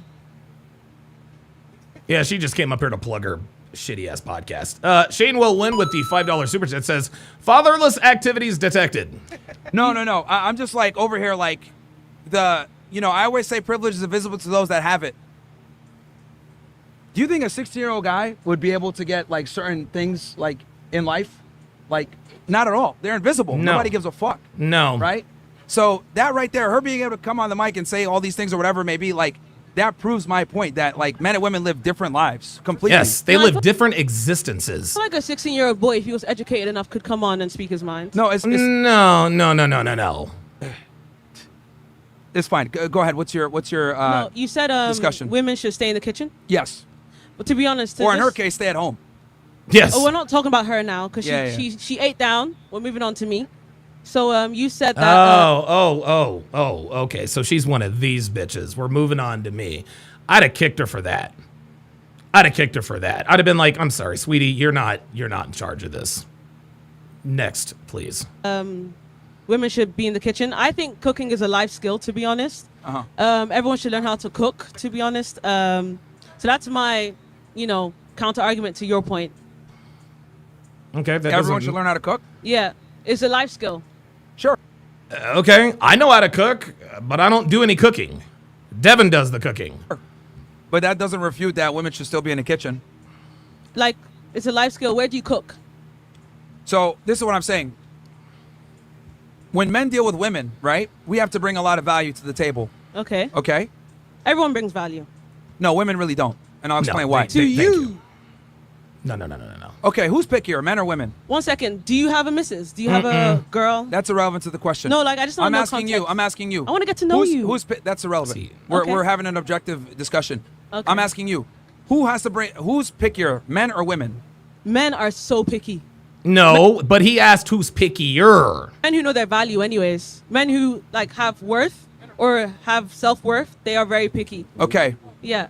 In general. Yeah. Who's pickier, men or women of the opposite gender? Women aren't picky, to be honest. Like, women need 3. Jesus Christ. See, now she's arguing in bad faith. Now she's just not telling the truth. 3 things. What the main thing women need in this life is to feel safe. Okay, again, the question is, who is pickier? Men. Okay, see, we can't even have a real conversation because that's biological. Thank you. See, there it is. See, when you can't get the person to verbally acknowledge an objective truth, conversation's over. Incorrect. Why is it biologically correct? Incorrect? Because women have far more standards for men than men have of women. But to be honest, not only that, women have to be more selective because they run the risk of getting pregnant. Women invest a lot more than men when it comes to sex. Would you say you're a man that's making money and is doing well? Yes. You'd be picky. You look picky. But I got in a position where I can afford to be picky now. Exactly. Women have gone to the position to feel picky. No, they're not. A woman could be 18 years old and be picky and brought nothing to the table. Or 16 years old and be picky and not bring anything to the table. Point I'm trying to make here. But can I tell you something? I think it's how you view it, because you can be 16 and be picky. Like you can be like, I actually want a poodle instead of a Rottweiler. You can actually be picky. Like that was a very lazy example, but you can be picky too. I think being picky is very subjective. Everyone can be picky. let's go through this because I don't know if you're debating in bad faith if you can't make simple biological concessions on the discussion. Thank you. It's very simple. Biological, right? So yes. Men, woman. Yes. Coochie, penis. Yes. Okay. Yes, because everything starts there. Right. So once we start there, that men and women are different. They're not the same. Okay, so let's go difference into from you gotta stop. She won't shut up. Yeah. Sorry. Yeah. She keeps. I'm trying to explain the concept here and why you're not correct. Okay, go on. Men and women are different. Yes. Men are looked at as protectors, providers, leaders. Yeah. Women are looked at as nurturers, and they want a man that's stronger than them, that's going to take care of them. So in other words, women have far more requirements of men than men have of women. Okay? Right. Women are more selective. Why? Because they carry children. Yeah. They can only bring one child. There you go. And guys, it's women are not thinking about this consciously. They're not thinking to themselves, well, wait a minute, if I have sex, I could get pregnant, and that's 9 months out of my life I'm never going to get back. No, this is operating automatically in their firmware behind the scenes, guys. They're not consciously thinking about this. That's a term per year. So when they do have a seed put in them, they need to make sure it's from the best man that they can get. Women want quality, men want quantity. Quantity. Okay? So, since women want quality, by definition, okay, they're more selective than men are. Right. Okay?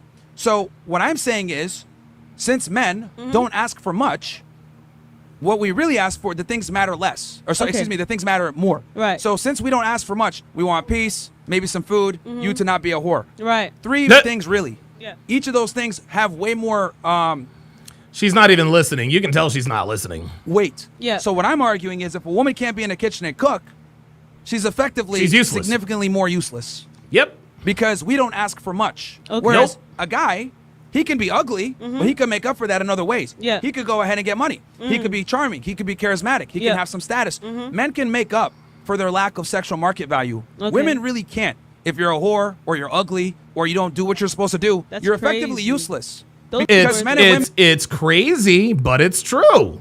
are not the same with how we mate select. Nope. Okay, that's very important. Since we mate select in completely different ways, we look for different things. Yeah. So when a woman can't cook or isn't in the kitchen, a part of her duties, she's basically absolving. So Okay. why am I even with her? To be honest, like a woman should learn how to cook as a man should.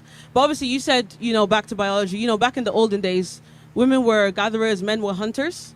Okay, It was let me kind ask of you a more like question a real team. fast. Let me ask you I'm a not question. done because I let you land. Hold on. So I'm not Hold done. on. Let me. No. Let me Because let me I'm gonna land. test So your I logic. let No, you ain't Okay, do go that. on. Let me No. ask you. Let me test your logic. Because you said a man should learn how to cook anyway. Fair. Yeah. Okay. Let's say you go to boxing class, right? Okay. And you train to fight, Yeah. right? Someone comes up and assaults you, and you're there with your boyfriend. Assaults me. Yeah. So Like some how? guy- Headlock. Yeah. He hits you, God. right? He Like hits you. in the face, in the belly. Well, I mean, See, she's just being stupid now. She's just being stupid now. he hits you. I'm just. This is just It a depends. scenario here. Cause like You see it? You see, she's trying to muddy the waters to throw him off. She's trying to muddy the waters to throw him off. That's why she's going through every little detail. She's missing the point. if it's in the belly, I can take it. Look, see? If it's the eye, I can't take it. See? All right. He hits you, right? Okay. Are you gonna? What if your man looks at you and says, "Oh well, you know how to fight. You got this one." No, Yeah. you would want him to do what he's supposed to do, which is protect you, right? No, but like to be honest, that example was kind of like 2 out of 10 because if we're in a boxing ring, like that's shit supposed to happen. Oh my God, she didn't even listen. If we're in a boxing ring, that's supposed to happen. So you mean you would get into a boxing ring with a man? Maybe if we're in a supermarket, like what you guys have Target here, we have Lidl in Europe. If it was at the shopping mall, then like I understand where my man needs to. This is precisely why women need to be in the kitchen. They can't grasp logically sound analogies. Like, No, Thank but you. like, no, but to be honest with you, I'm expressing Nah, an opinion. get on outta here. I She's respected wasting your time. opinion, Nah, even though I she's might not wasting agree time. with it. So if I'm Get outta talking, you can acknowledge it instead of diminishing it. Because like, can I tell you what your problem is? You Oh, say here we go. women shouldn't be in the kitchen. That's not the problem. Women being in the kitchen, like that's what women were actually grown up to do. They're Yeah. supposed to take care of babies and be in the kitchen, right? Yeah. But I think it's more so your tone and like It's not what you say, it's how you say it. Guys, every time a bitch uses this argument, I always bring up Tommy Sotomayor. That was the knock on Tommy. Well, it's not what you say, Tommy, it's how you say it. Then Kevin Samuels came along. Now, why am I mentioning Kevin Samuels? Because Kevin Samuels was literally Tommy Sotomayor in a suit, and they still had a problem with what he was talking about. It's not the way they say it, it's that they say it. the vibes that you do deliver it in. You know what I mean? You might be a chill guy. You're actually a chill guy, but the way you deliver it may be the problem. But yeah, like obviously you didn't acknowledge my like point. That's because your point didn't make any sense. So do you remember I my guess- point? So it's how I said it versus what I said. Okay. Is that the problem? That's No, the issue. No, yeah, I think your delivery maybe. However, like, do you know how to cook yourself? Okay, Wait, let's where you- address no, what's the your- wait, no, delivery. Can I talk, please? Because I let you land. Where are you from? She's trying to take control of this conversation. Myra needs to get her out of here. No, I just need to know culture-wise. Culture is important. Context to the conversation. All right, let me address your point on the tone and delivery. I think the truth is the truth, regardless of how it's delivered. Now, Facts. this is something that I've noticed. Okay, she says facts, but you literally just said it's your tone. Notice exclusively with women that I don't really deal with men. Women are more concerned with how the information is conveyed versus the information that's conveyed. Yeah, but however, if you're in a job interview, like you're gonna obviously talk. Okay, yeah, like I'd love this job because I want to work hard. Dead ass, you just need money. You don't really care about they don't really like they care about your qualifications. They want you to talk, but these times you're there for money. Like if you didn't need a job, you wouldn't have a job. Then you wouldn't. Okay. Yeah, she's Because you're already saying who is doesn't. I'm out. This Yeah. girl, she's trolling. so you need and I'm not gonna How give she felt about airtime. the whole experience. I'm not giving airtime to these Okay. people. Sorry. What's up, man? Hello. Yo, What's your name, bro? what's up, man? How you doing? I'm Del. Okay, what's up? What's your name? It's Myron. Hi, Myron. That's fine. Hey, I'm Kaya. Kaya, nice to meet you. Hi. I just want to say, man, I agree with you. Yeah. I agree with you because I'm actually the cook in my house. Okay. Oh my God, this guy. I cook good. I agree with you because I'm the cook in my house. Okay, fine. Next. But guess what? I didn't know she could cook for the longest time. But you chose her anyway? So you didn't know she should cook, but you chose her anyway. Got it. I liked my meals, and then she fucking blew me out of the water. Oh, yeah? Okay. So here's the thing. So I, like a lot of women, rightfully so, was terribly in my masculine for so long out of safety and trauma. Once I healed, it transformed our relationship, and I was able to trust. Yeah, I don't care. Don't give a shit. But I'm not trying to hear all of it was a long process. Yeah. Whatever. Whatever. To raise their. Don't give a shit. Don't. I know. Don't, I just want to really don't give a shit. Love, and so. Yeah, that's gender roles, man, helping out. Who's up next? Awesome. Thank you so much. Thank you. No worries, man. I'm glad that you guys worked it out. That's good. That's awesome. Okay. So we need more of. Good evening. What's your name? Oh my God. Myron, how are you? Myron, nice to meet you. Are you married? No, thank God. Okay. Oh, there it is. The typical black woman question. Are you married? As if to imply that him not being married means he's not qualified to talk on this stuff. I swear to God. So that's one thing right there. Told you. And I just want to give you a little background on myself. So I'm 52, single mom. My daughter's 29. I come from a long way. 52-year-old single mom. Why are we even up here? A line of strong women born in the motherland, Liberia, West Africa. And yes, this is all a cultural thing. I respect what your mother did, but that was in her culture. That's what she was taught. And this is why the nigga community is on its last legs. Because niggas endorse this type of shit. This is why the black community is the laughing stock of the world. Tell my girlfriends, because I raised a girl child who is now a wonderful woman making her way in New York City. Oh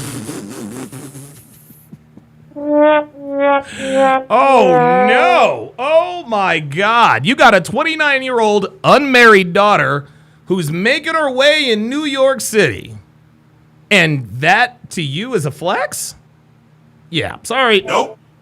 And I tell my girlfriends who have boy children to raise their boy children to need nothing from a woman but to please them orally and in the bedroom. I say that because I'm saying that a man should know how to do laundry, how to cook, how to balance a checkbook, and all of the things to maintain a household. And in maintaining a household, it is a team effort. Let me just say this. If women were to stay in the kitchen, we wouldn't have the Brooklyn Bridge. If y'all don't know that fact, Google it. Oh my God. If women were to stay in the kitchen, we wouldn't have the Brooklyn Bridge. Is this bitch really trying to tell us that we could not have built the Brooklyn Bridge without women? Like, is she really suggesting? Is she really insinuating? Is she implying that the Brooklyn Bridge would not be in existence if women had not helped to build it? Oh boy. Because it was a woman who was an engineer that got the bridge up and standing. Because Stop the cap. That's cap. I don't believe that. Sorry. Don't believe it. Don't believe it. I swear to God, these bitches they lie all the time. A woman invented Wi-Fi. Stop the Nope. cap. A woman invented the Brooklyn Bridge. Stop the Nope. cap. A woman built the Hoover Dam. Nope. the cap. Fuck out of here, because man. her husband was convalescent and could not continue the job. So history might say that it was built by a man because men were going to be scared to cross it, having known that it was built by a woman. But that was one woman who did more than just stay in the kitchen. She picked up the flag and carried it for her man and for the household, and she was what you call the quarterback that brought it home. No. Oh, wow. Oh, boy. So I'm not trying to change your mind, or maybe I am. Okay, but I'm saying that women play a prominent role, and it's more than just being in the kitchen.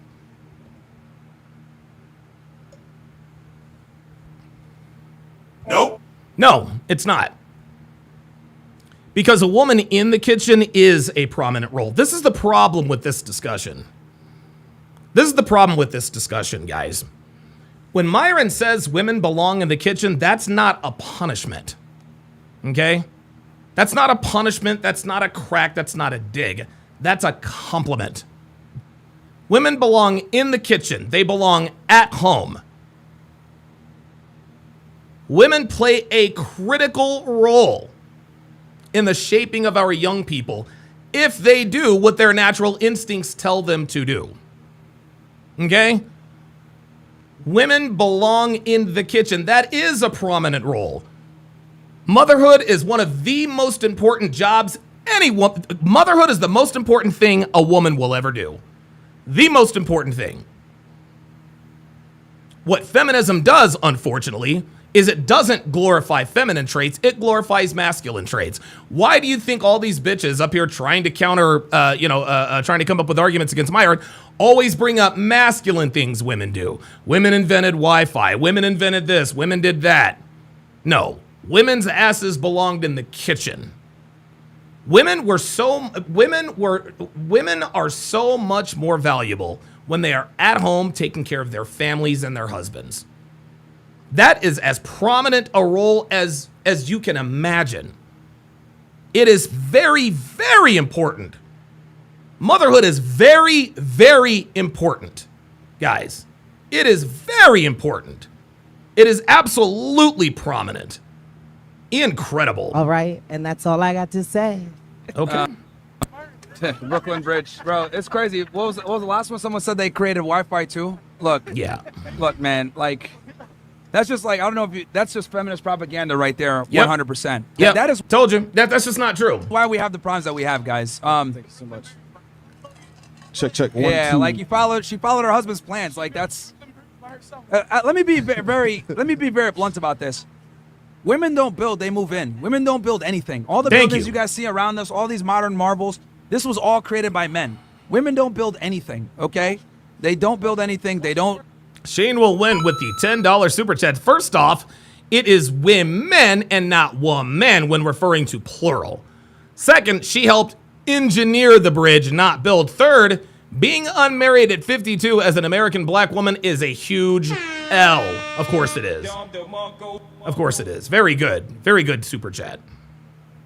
Contribute to society in that way. They don't create infrastructure. Like, it is what it is. Like, this is just the reality. And I know people don't like hearing this because we want to sit there and make women feel special, but they don't create anything. They don't create shit. Contribute to society in that manner, but that's fine. What's going on, Myron? It's good to see you again, man. I just wanted you to please kind of break down the traditional family and from your opinion, why do you think everything kind of went south? Yeah, I mean, I think the United States and any country that's thriving is built on a nuclear family. Man, woman, kids, maybe a dog. And it kind of goes from there where the guys here we that have go. the household. Should women be submissive to men? Deserve less, aka they should be in a kitchen, or no more aid to Israel. What's up?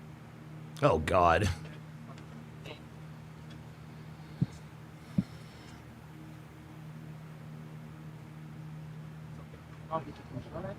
You gonna talk, my guy?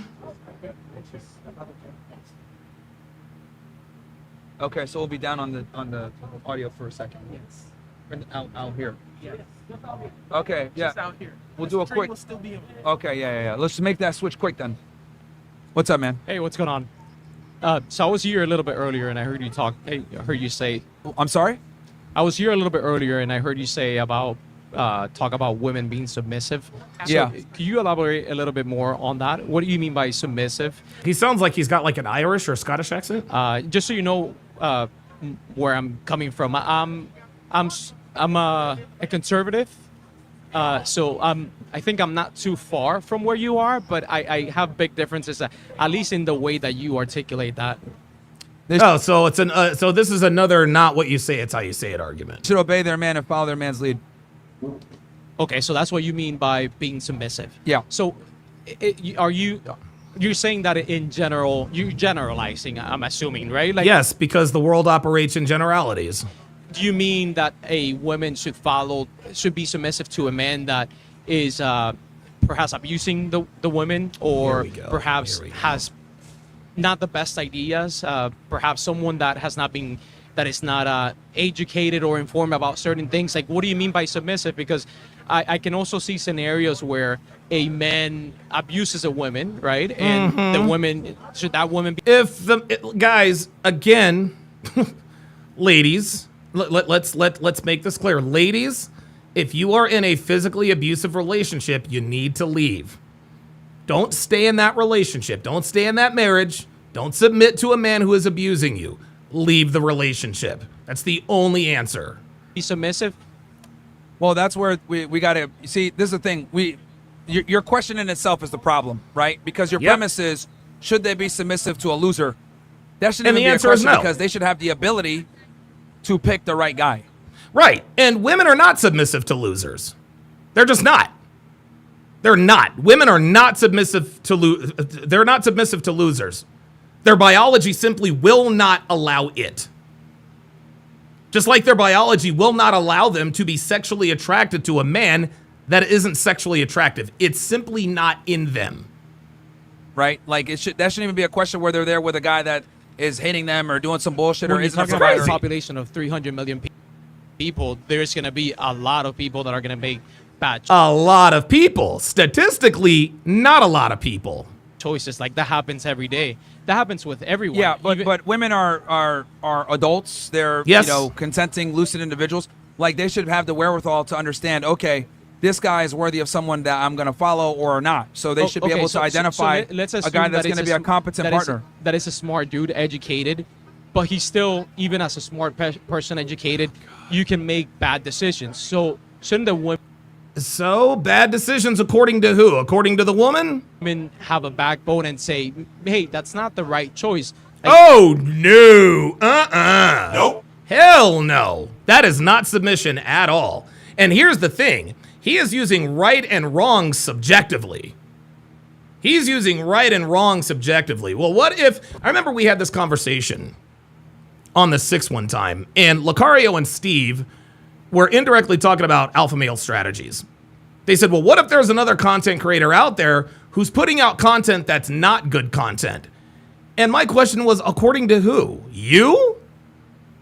No, you don't get to decide what content is good and what's not. That's you guys' decision. You guys are the audience. Okay, we cater to you. We pander to you. We talk about what you want to talk to. We talk about what you guys want us to talk about, for the most part.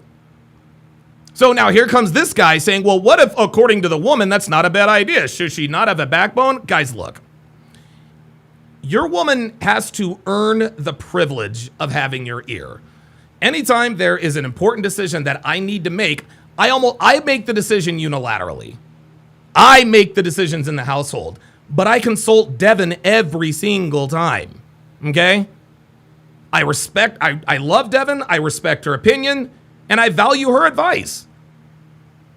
Devin is a very, very intelligent woman. Even still, she is a woman. So if there's a decision that needs to be made, if I feel the need to, you know what, Dev, I'm thinking about doing X, Y, and Z. What are your thoughts? She'll give me her thoughts, and then I make the decision. I make the decision. Let's think about this, and let's go even further. Like, think about business, for example. Nowadays, the best corporations are they want different ideas, right? And that includes having women in the workforce. So by you silencing the women and by them being submissive, aren't you, I guess, making that couple less than optimal?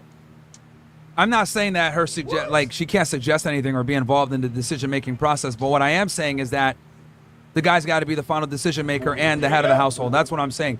Obviously, her opinion can go into things when when he's making a decision. He'll take her input, right? Because that's just like common sense and good diplomacy. But in general, the man needs to be the decider. Not only that, women earn that privilege. If I've been dating a girl for a month, I'm not consulting her for nothing. I'm making that decision, not her. And the final word. But the problem is that it's always the woman that's the final word, or guys say stupid shit like, happy wife, happy life, or let me run this by my wife. That's ridiculous to me.